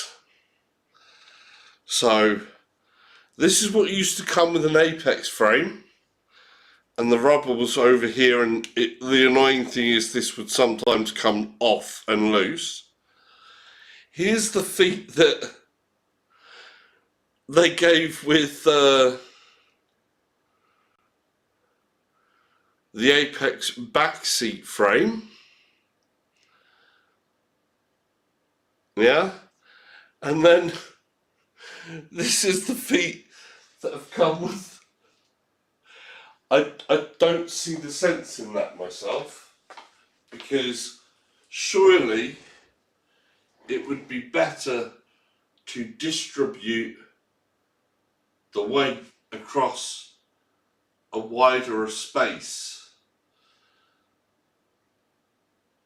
to be more firmly planted. But mind you, I'm then putting slippery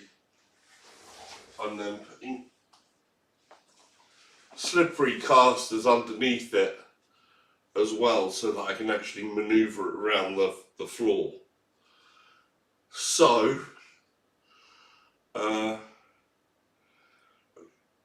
bit of a half and half really. Right, let's see.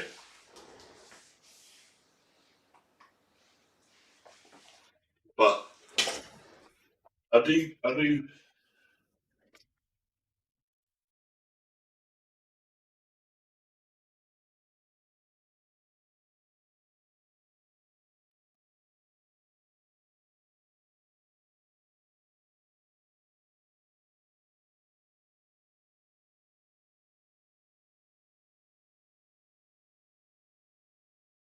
Dion says, I think the aim is to transfer as much of the vibration energy through the frame rather than floor, hence smaller contact point with the floor. Okay, that's interesting to know. But if you want more of the vibration to run through the frame, smaller contact with the floor. Then you've got a more concentrated vibration on the floor. Maybe? Yeah. I'd have to try and think the physics of that out in my head. But I'll take your word for it.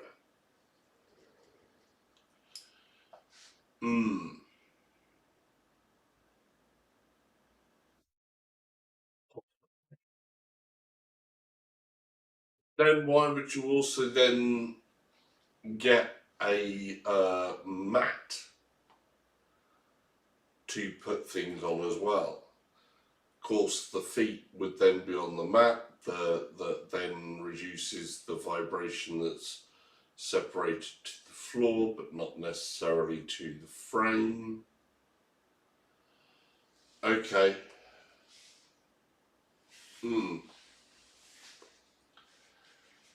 Takes some thinking of. Yeah, that definitely takes some thinking of. Okay. Right, well, like I say, I'm thinking of doing the other part first, the feet, simply because lifting everything up onto its side otherwise would be extremely strenuous.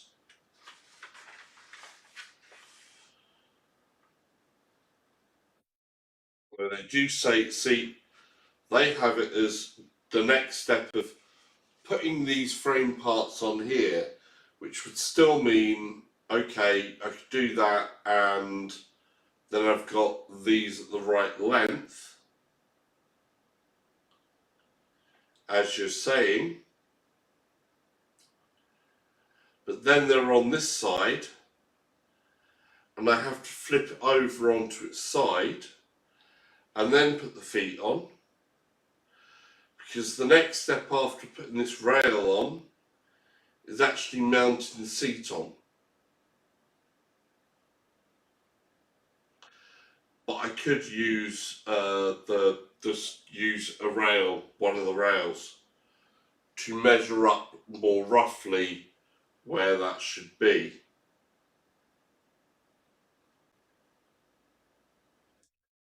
Let's see how close it is, because where is it going to be actually?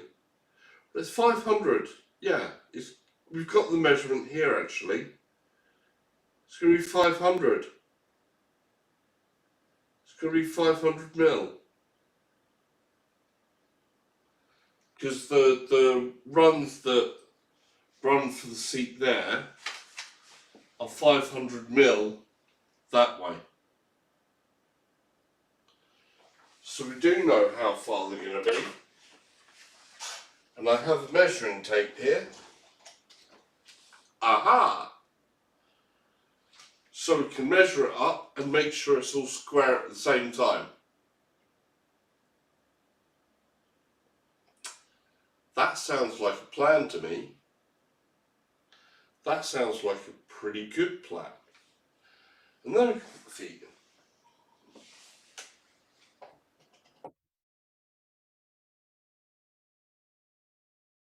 That sound like a plan to you guys?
Well,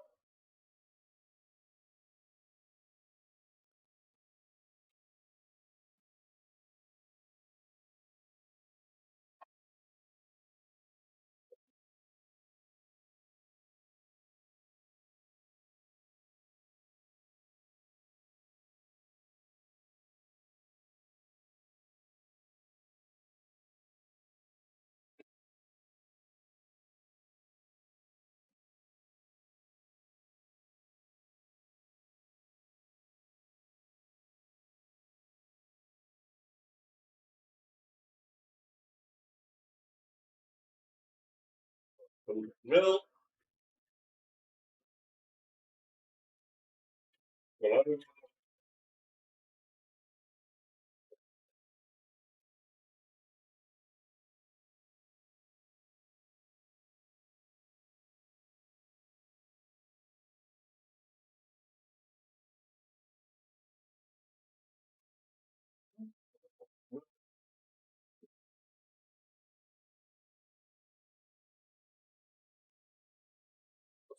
under,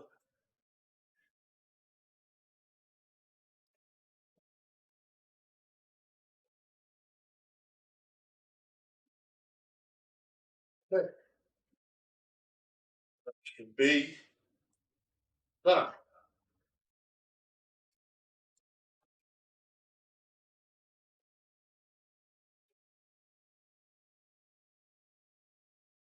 Most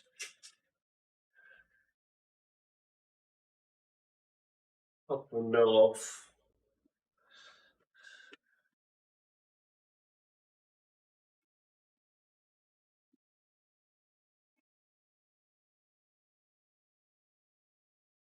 Okay, that should be the 500 mil. Tighten it up a little bit more.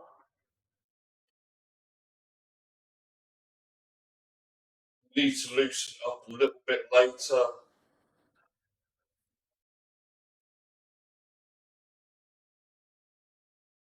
So be it. But that is basically the 500 mil that it needs to be.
Just hand tightening that in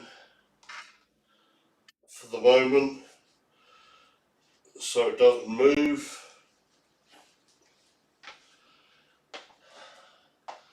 So that's roughly 500 mil. Uh, good.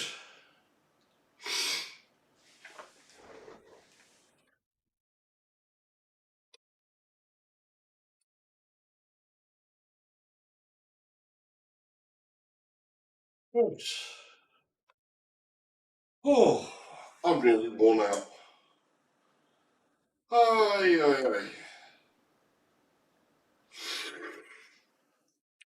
Wow. It's taken a lot longer than I'd hoped. Yeah,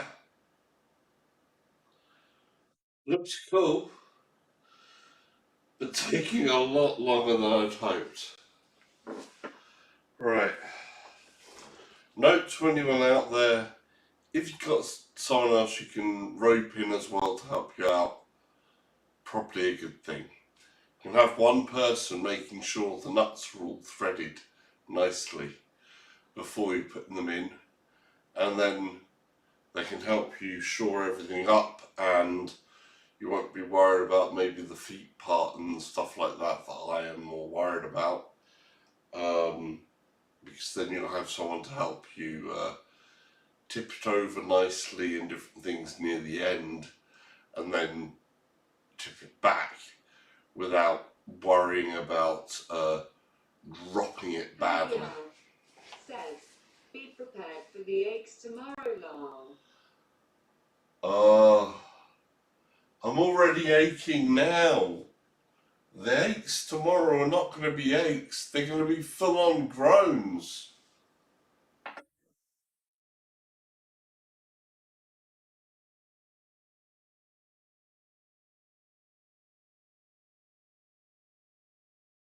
What?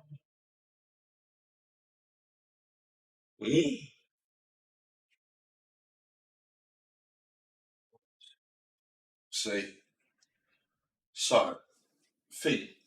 We need some tea nuts and feet.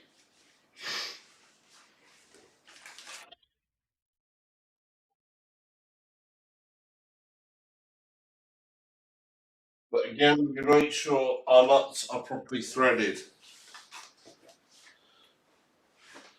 We don't want the same situation, so we're doing a deal with the nuts first.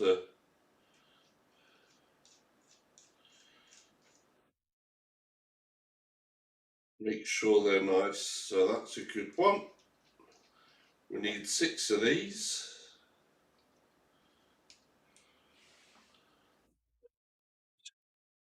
One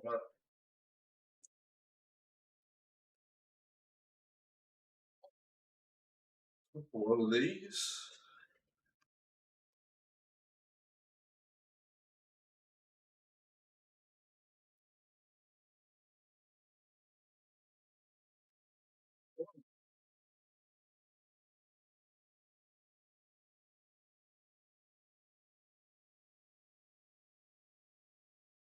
That's good.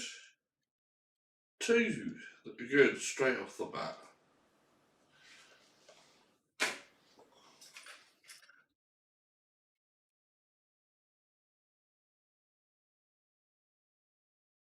Oh, the heating's coming on. What? No way. I know it's cold outside. I turned the heating down because I knew I'd get really hot. Thought it'd be good to have it a little cooler. Might need to turn the heating down even a notch.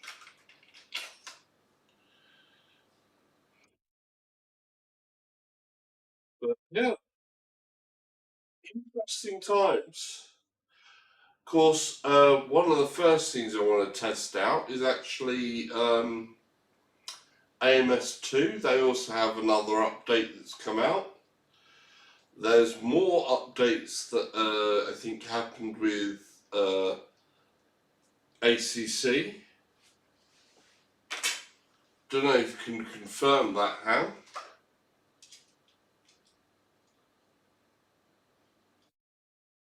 There was another update to ACC server or something like that that happened.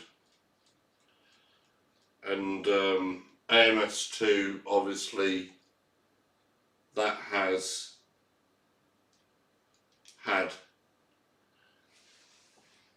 one update that happened just on the weekend, and I believe is due another update and possibly the second part of the American DLC before Christmas. Possibly it might get delayed, don't know. But Says, AMS2 had the multiplayer and physics update. Racing USA PT2 is due out this week. There we go. But yeah, the physics are another step in the right direction from what I hear. Javier says, ACC, I can't see anything new this week. I thought there was another update to ACC's server. Not the game itself, but servers.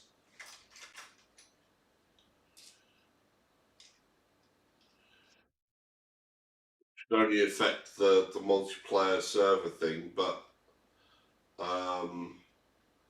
should affect you more on that, obviously, as you've got the hosting on the server for Friday.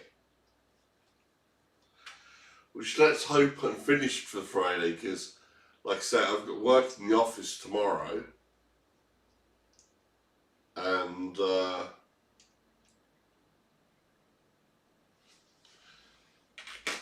that can be. Javier says, I think Aerox updated the server X on that. Oh, okay. Aerox says, had the 1.8.2 server update last weekend.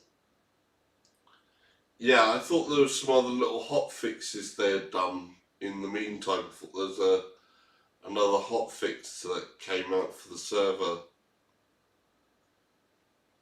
I wasn't sure.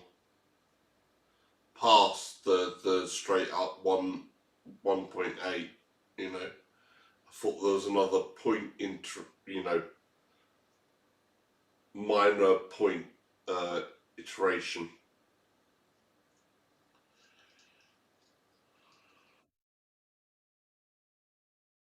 But I did notice that obviously one of AMS2's more noted or outspoken,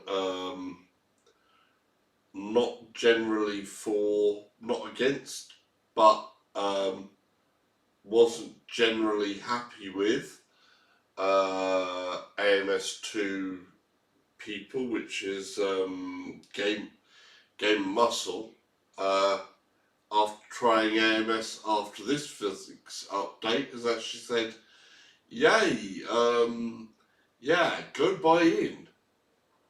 Aerox says, 1.8.2 fixes server crashes introduced in the 1.8.0 update. Cool.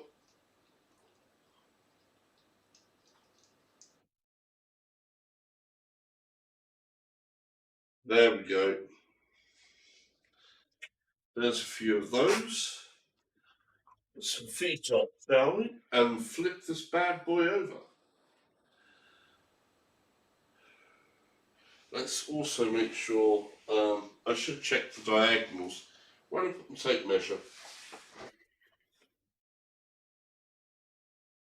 I'm going to check the diagonals on this first, just to make sure the longer beams are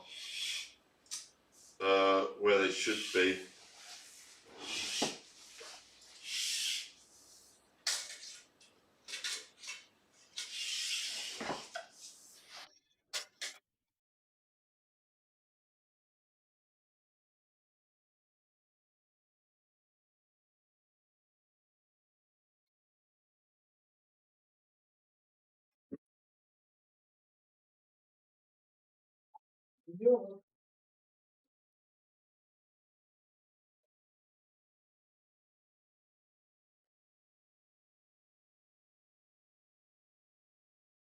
Yep.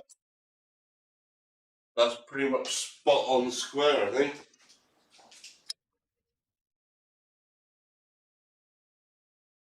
So the longer beams are pretty much good on square. We notice, of course, with this build that those ends are completely closed off. This end isn't. That's obviously where the tray's going to go. I have seen some constructions where they have that part closed off a bit more as well, or they do some other stuff with it.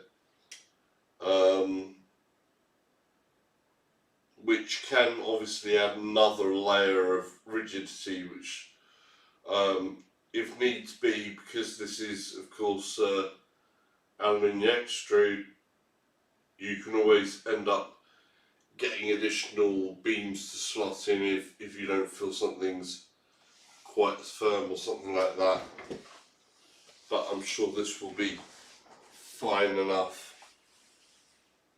for there. Right, so whew. Corners and middles, basically we're going to play it on here. So we're going to slip. Yep.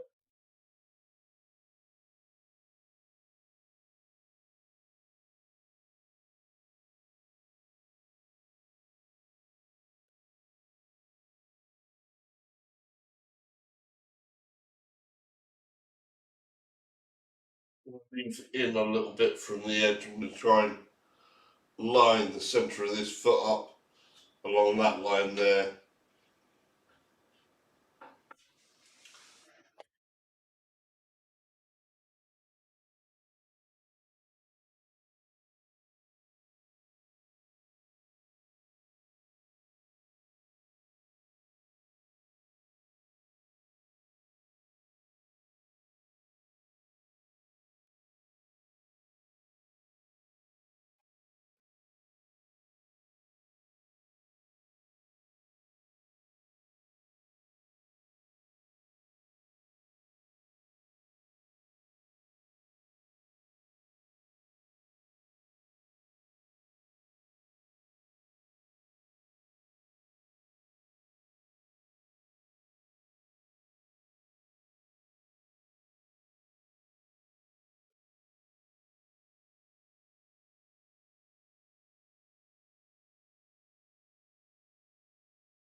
So it's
what time is it? It's really getting on, isn't it? Uh, wow, I think I may need to leave it soon and come back to this because it really is getting late.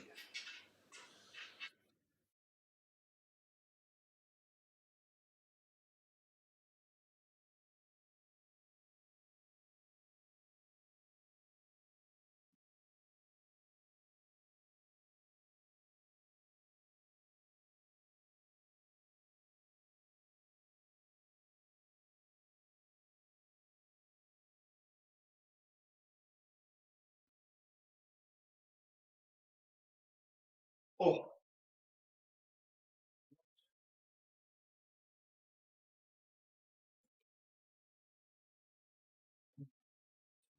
mm,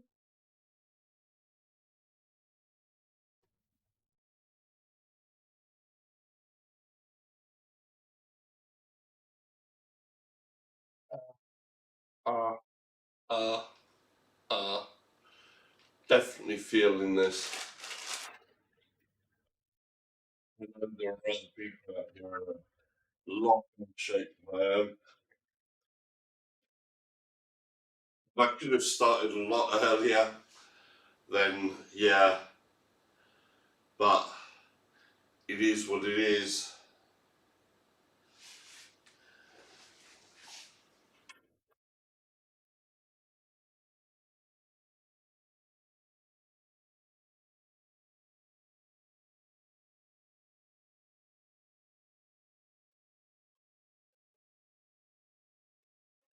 Push on for a little bit.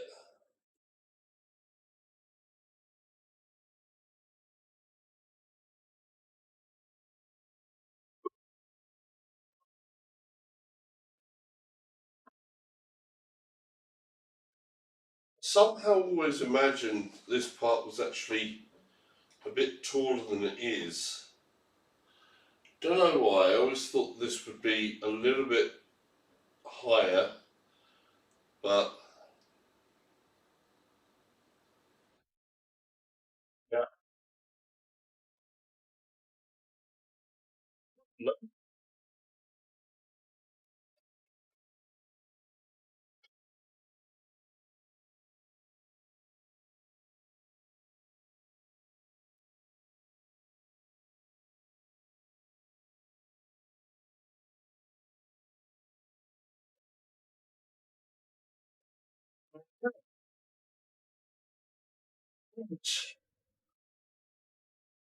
that's good. Get bits out of the way.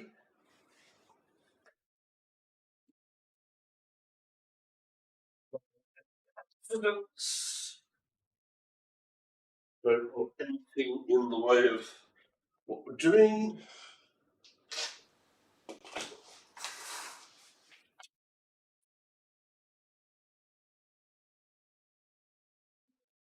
On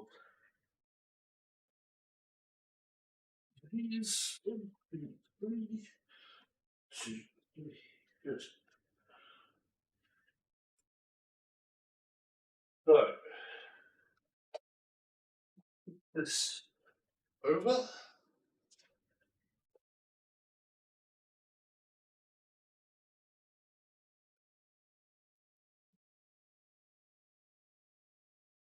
Oh,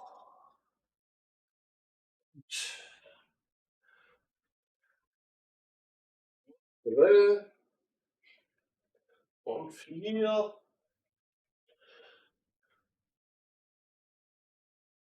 One for there. This way a little bit. Stop. Good stuff going on here. This is what happens with aluminium that is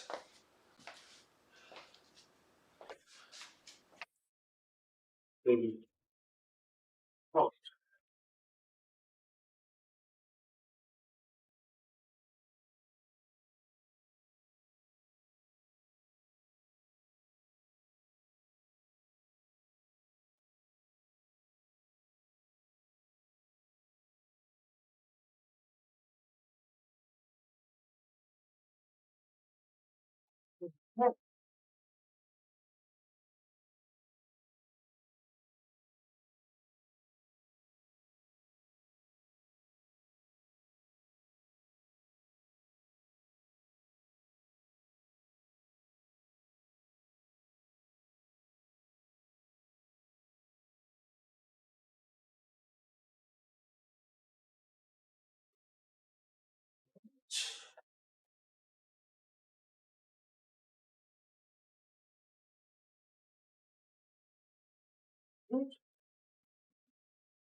there. Oh, see one for over there.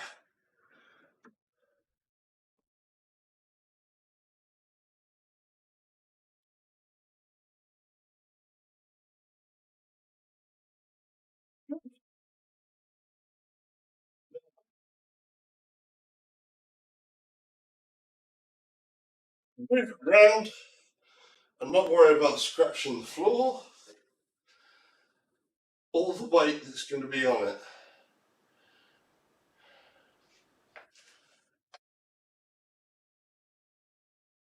Right, that is good.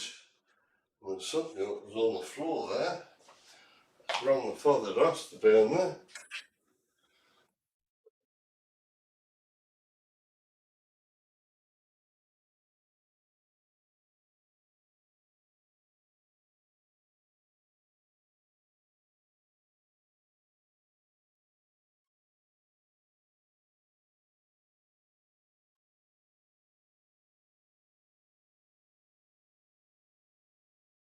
Okay, good job. Right. Next bit is the seat.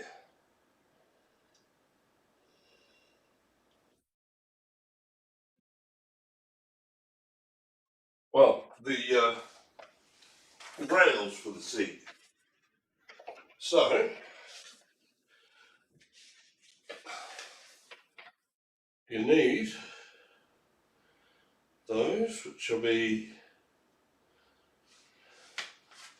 I think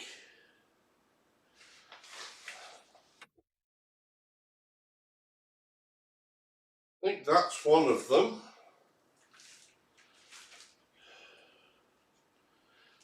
Yeah, I think this is one of them. It's 500 mil, I bet.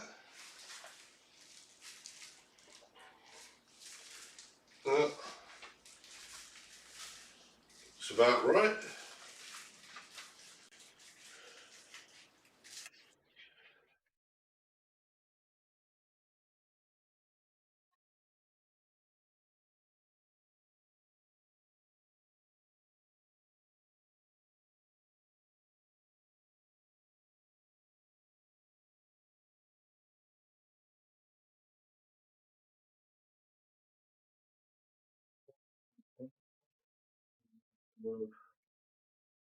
Down, so the tab's going to be in that part, not on that part. Non-tab bit will be up.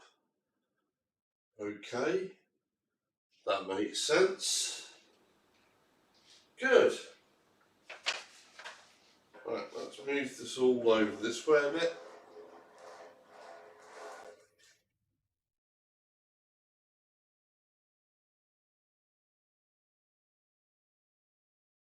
Bingo. See how close I've got it? Spot on.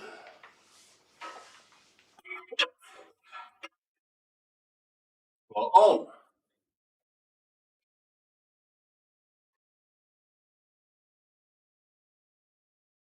You like that? We like that a lot. When things are spot on, that means they are good. Right, how many T-nuts do we need for this bit? So we'll get the threading of the T-nuts out of the way.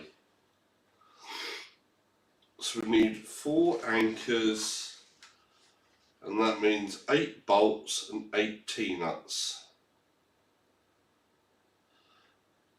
And we need the 8 anchors, basically, are the A anchors, which are these ones in the little bag marked A. So we need those. And we need to find the second rail. One's up there. There is a second rail somewhere in amongst here. sure the T-shirt is in.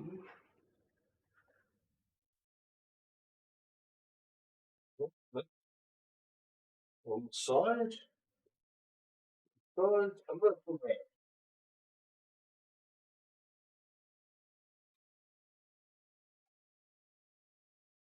I think that gives it away well. Something I'm going to say. Like I say, bits like this was individually wrapped. The bigger parts were looser wrapped. So you have smaller parts beside the bigger parts that are looser wrapped, and then these parts separated from the other parts with bubble wrap, so they weren't contacting and shifting around in transit, so they still look good, don't get bashed up and all of that business, because that would be really annoying if something like that happens with rigs in transit. We know that with aluminium stuff like this, the extrude, you can end up easily scratching this and marking it when you're building it as well. But if that happens when you're building it, it's on you. If it happens in transit, that's a different thing. So,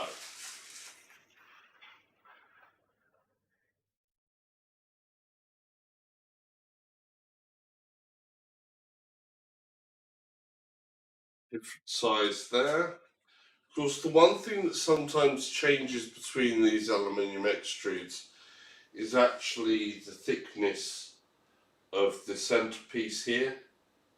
That can change a little, as can the thickness of the inner core metal here, and that can add a lot to price. So you can end up with, instead of there being a more hollow channel in here, they could end up with a more solid channel part on the T part here, which makes it heavier, but you end up with a more rigid frame. But some of that is unnecessary to a certain point, depending on what applications you've got. Obviously, it also strikes a balance between price, heaviness, and what you can do with it.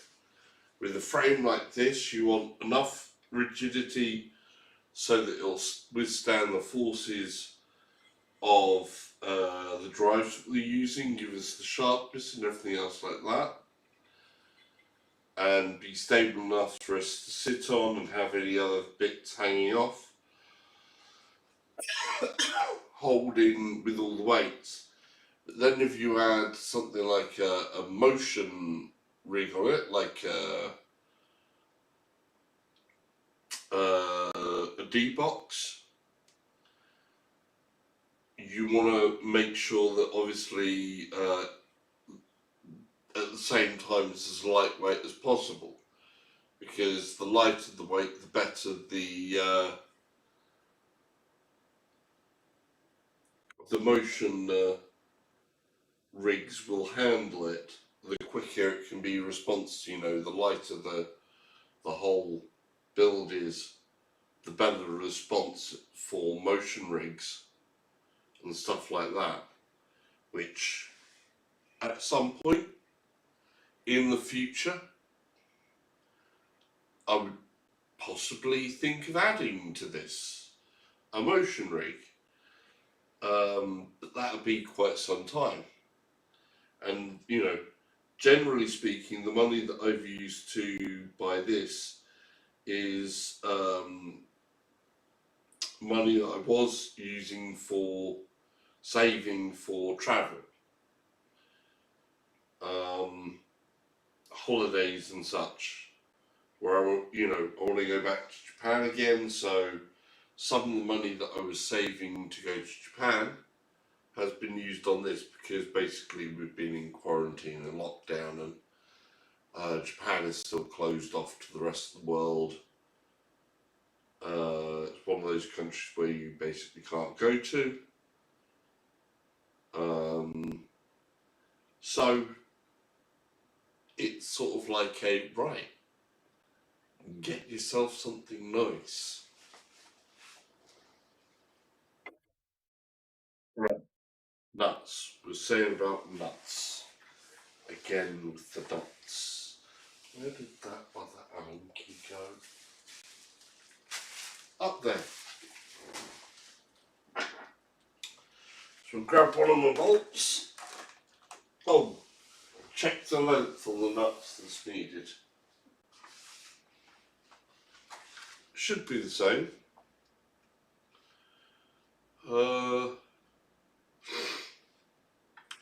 Yep.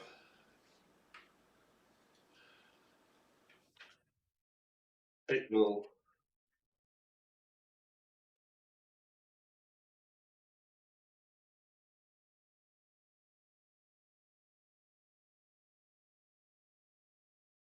Yeah. It's the 8x16s again. Thought it would be. I think the longer ones happen with the full side mount parts. So that's good. We'll see how I get the chair on. I was having a bit of an issue with the slider earlier when I took it off the other mount. See how we do there. We've got 3 nuts there.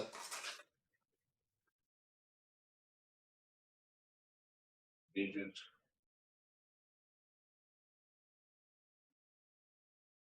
8.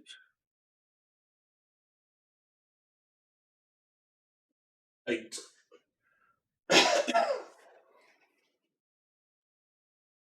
We've got 3 already that are good threads.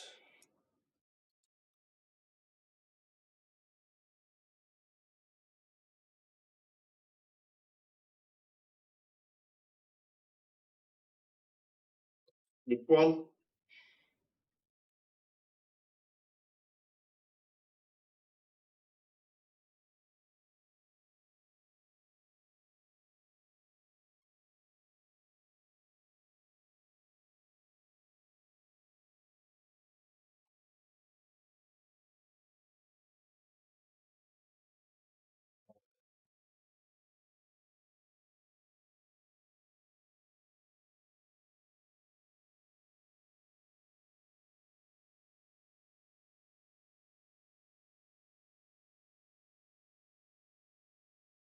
Good one.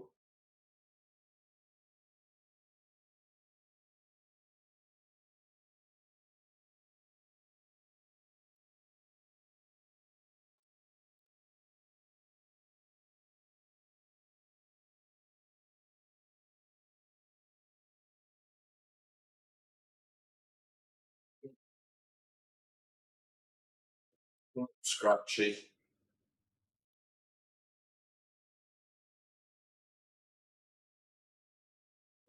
Okay.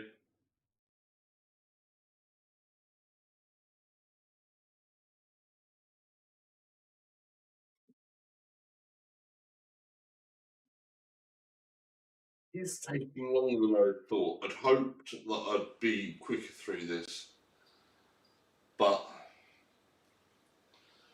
obviously not.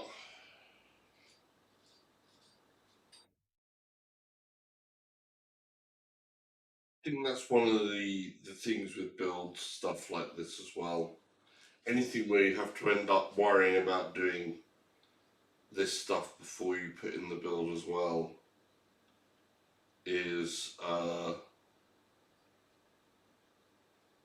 just something that you didn't really want to have to deal with, but hey, you do. That happens sometimes. 6, 7. One more to check.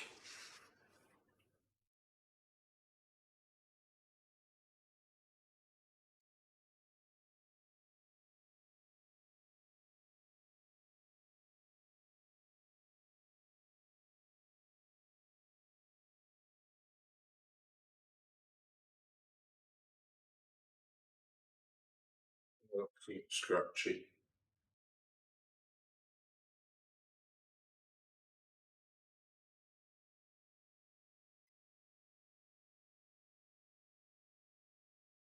Yeah, good.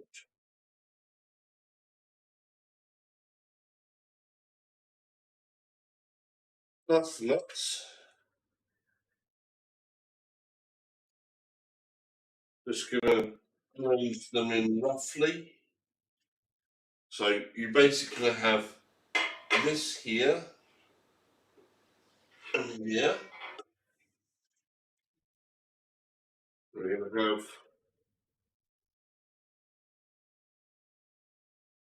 that way.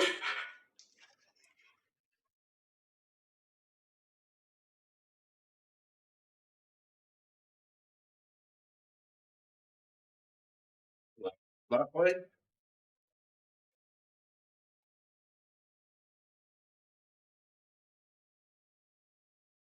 Way. So this bag had obviously where you have these little tab things on one side, and then the other side they've already pre-broken them off, which is good. Saves you a little bit of a job, and I think one of the things a lot of people would be nervous about the first time they've come across this stuff is having to break parts off of things Lincoln clear to get things working. Assembly going as planned. Yes, but taking longer, a lot longer, and I do have to be in the office tomorrow, so I'm thinking that I'll have to wrap it up very shortly. My latest set of nuts, you'll be glad to hear, were not cross-threaded. They were good nuts. But yeah, so these angle brackets are the ones where it's got the bits taking off, and they just slot in that way with the part that's not got any of the tabs. Where the tabs are taken off, that side wants to be vertical, and that just sits in there. Then all we need to do is basically with our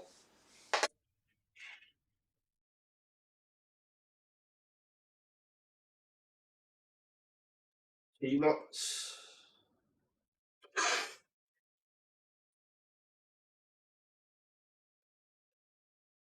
In, and it goes in nicely like that. Sorry, excuse me a moment. My nose is running. Where it's running off to, I don't know.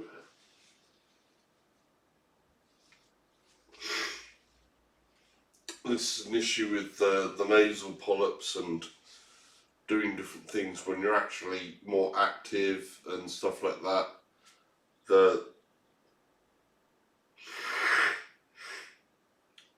My nose tends to run more and it causes issues, and other times it goes back down into my throat and stuff, which is not pleasant at all. Ongoing problem. I had one operation on that a couple of years ago, which cleared out all the front section so I can at least breathe in my nose, which I couldn't do for a number of years before. If you look back on my early streams, you will have heard that my voice sounded a lot different, and that's before a load of other issues came up with nasal polyps. And then the nasal polyps took over, and it changed notably it changed the tone of my voice. It also changed a lot of how I hear as well. It affected my hearing a bit, I think, and that's also affected my speech a little. Pound VR says 2.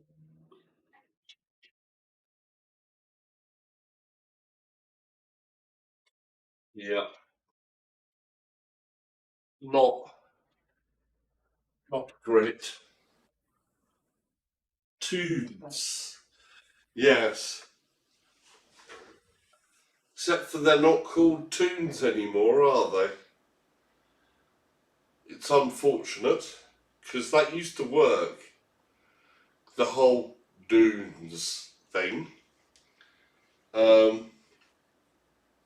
Because of course they're now just called halls, which used to be something different. They're all just halls now.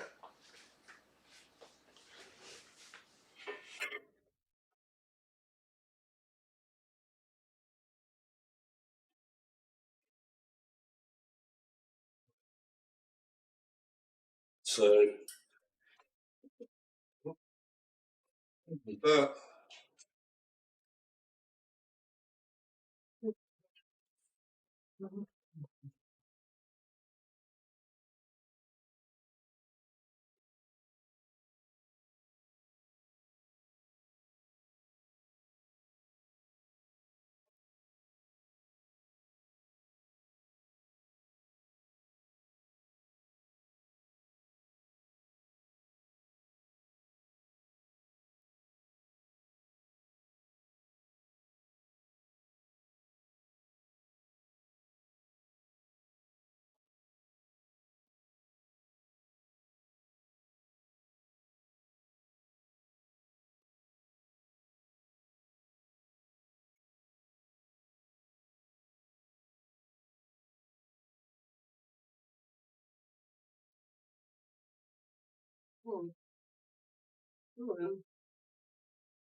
there we go.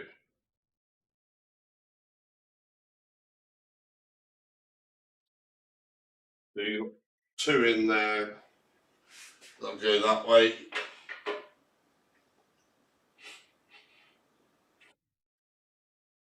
Two more that go in this way. Doesn't matter which way up that you put these in, as long as these are on the same side. Because basically it's a square, it's the same every side. There's no difference between the channels. One of the beauties of aluminium extrusion.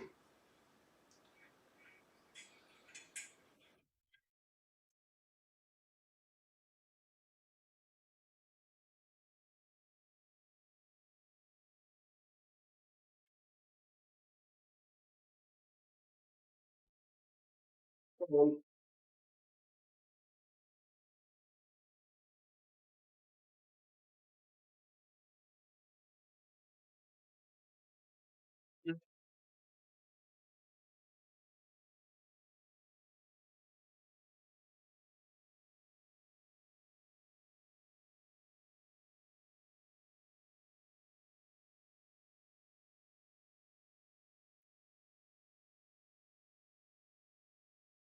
Okay.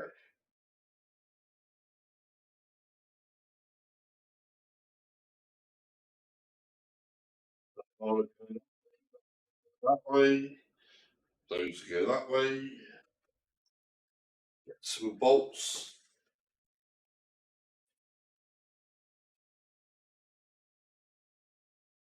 Just going to put these in gently.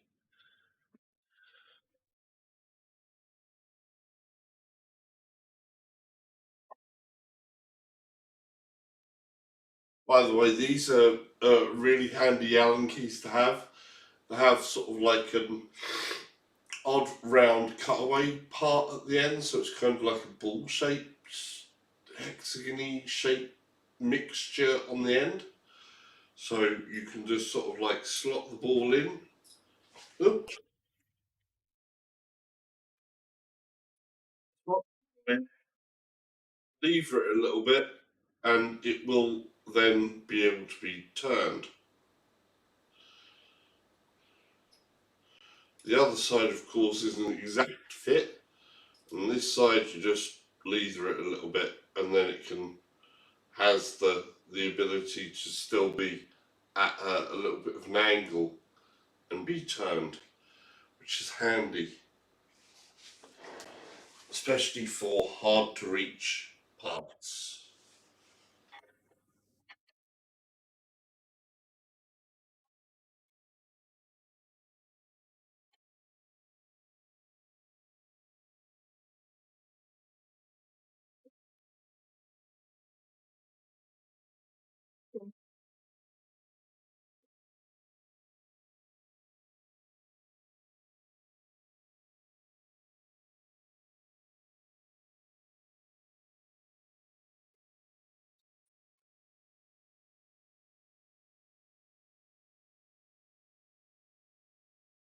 It's in the thread there. There we go.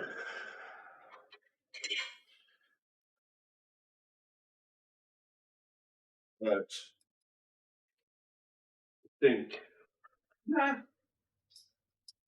this is what happens when you try to hold two bolts and try to put it in at the same time. It doesn't work out well.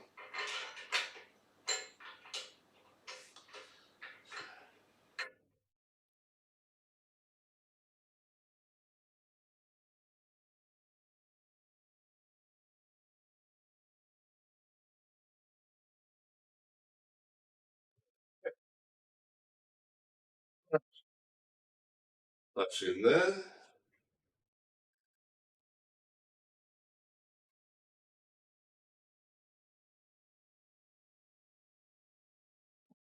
Left these loose so I can just push them as a need.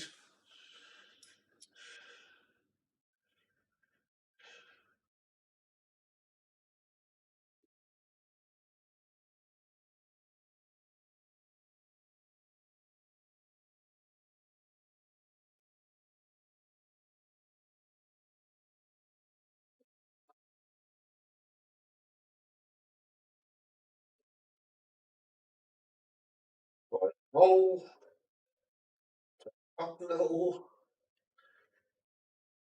Yeah. Leave it a little bit loose for the other side. I think we're going to leave it there for this evening because I am actually shattered.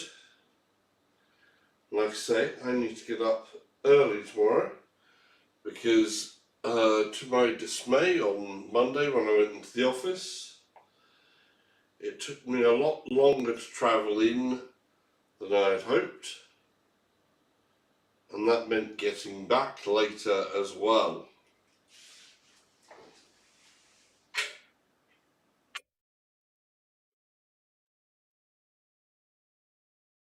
That's not helpful.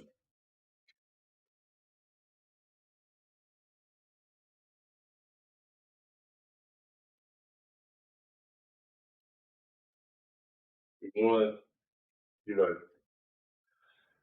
get some downtime with different things and know that being okay. Yeah, I'm going to wrap it up for there. But here's where we've got to. I'd hope to get further, but with the lateness that it's got to already, because it's coming up to 12 or is it last 12?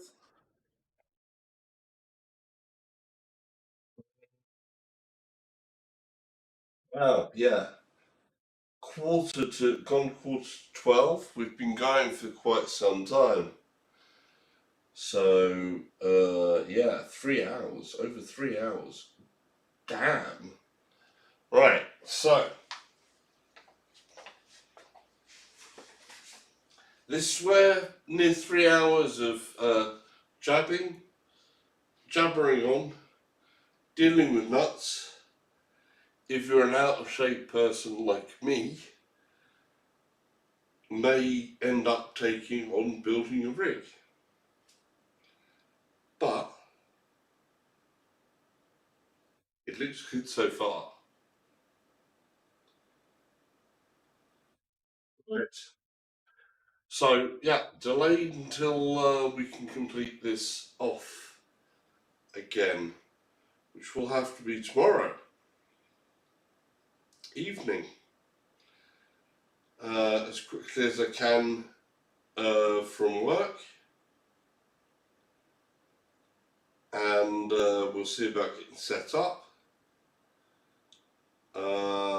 and rolling on from there,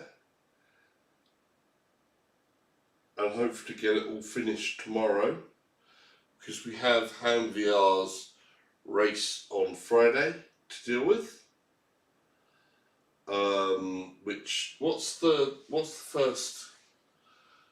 first races and main race is it Barcelona? I think it was Barcelona, wasn't it? I think we left with Barcelona on Friday, didn't we? Or was it somewhere else? Can't remember. Oh, the delay. I think Ham may have signed off, maybe. You signed off already, Ham? I think so. Anyway, check. HamVR says, yeah, Barcelona, then Suzuka. Oh, cool. So Barcelona, then Suzuka. Barcelona, I'm like, I did it. I think I did okay on Barcelona this week. I'm up to fourth place overall. Managed to get a podium at one point. Yay! So I was super happy with that. But yeah, Barcelona and Suzuka. So we've got some interesting tracks. They're very different tracks actually.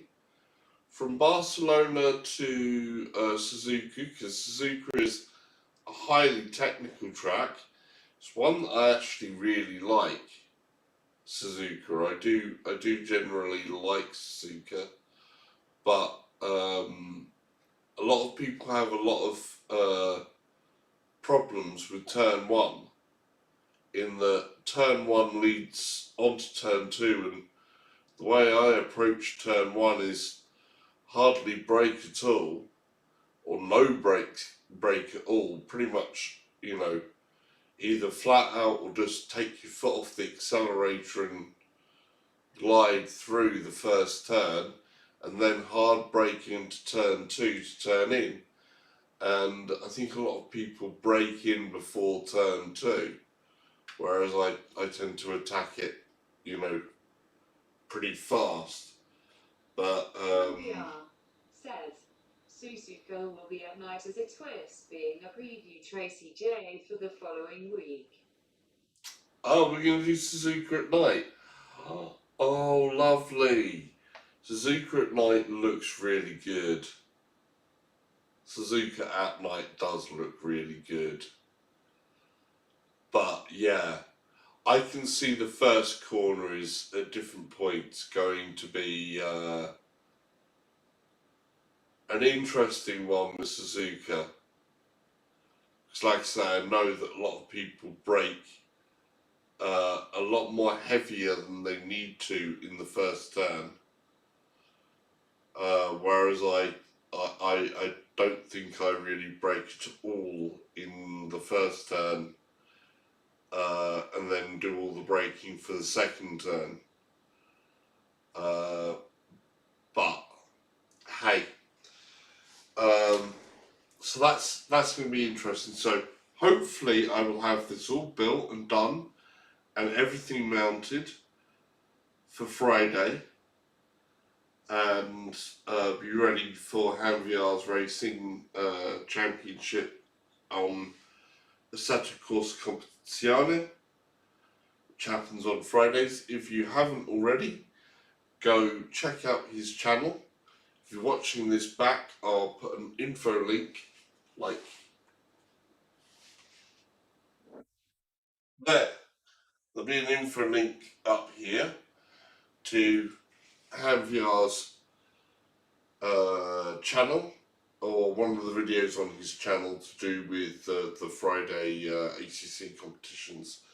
And I'm sure that in the descriptions of those ACC competitions, there will be a link to the servers addresses and all of that for you to sign up. Of course, if you have, what's the safety rating? I think it's a 60 safety rating that we put on, minimum 60 or 70, can't remember. Minimum to join. If you haven't got that, then make sure and definitely go to the descriptions and do the sign up to the server, to the competition server, and that'll add your name to a list. SA 70 this season. There you go. So if you're not up to an SA of 70 and you do want to join, then go sign up on the server. Says, if you register, you can bypass it. Yeah. And of course, if you do bypass it and you're being ridiculously bad, or you purposely throw people out, we'll throw you out. But hopefully everything's in good spirits. We have a mixture of different people, different levels still. So it can be interesting in that we have a good range of people. So watch out for those that may be slower. Be courteous, be kind, and everybody gets on great and we all improve together. And I think that's an important thing, that we all get on pretty well, and we all encourage each other, and we all have some fun on the track. Right, with that, I need to get some beauty sleep because I ain't got no beauty and I need a lot of sleep. So I'm going to say goodbye. Thank you all for joining. Anybody who joined, anybody who's coming to watch later. I'm really going to have to do a cut down version of this or something, aren't I? See if we can get the YouTube to edit it down in some way so that it's a more compact video for the future. But yeah, I think it's been interesting. I can't wait to get this thing together and to see how that deals with things, and some of the other extras that I've got that are winging their way to me as well. And anybody who didn't see the studio tour as well, check out the studio tour, and you'll see that it is progressing there as well, which is really cool. Oh, I'll show you one more thing actually that wasn't on the studio tour, which has been done now, and that is over here on the stairwell. If I do a "Hey Google, turn on the stairwell lights,"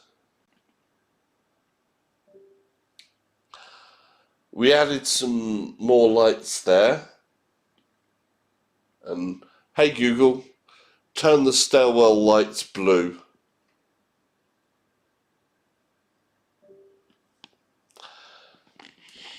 So yeah, we added that. Right, time to be off. Goodbye, good night, have a good night's rest if you're on the same side of the world that I'm on. If you're elsewhere, Cool. Hambiar says, cheers, good night, salsa. take care, man. 77 says, see ya, dude. Bye, Kev. Take care. Speak to you soon. All right. And you know what I have to do here, it's YouTube and all that business, so you've got to do the whole call to action things. So we're sort of like, do the subscription, which is going to be somewhere near me. And there'll be like some video that'll pop up somewhere as well at some point when this video's done processing and after I've slept and all of that, it'll happen. Kevy D77 says, Wakanda forever. That's Lincoln's thing, not my thing. I can't do that. Lincoln does. That's his thing. Right. Goodbye. Farewell. Auf Wiedersehen. See ya. Ciao. What am I missing here? Dobry noche.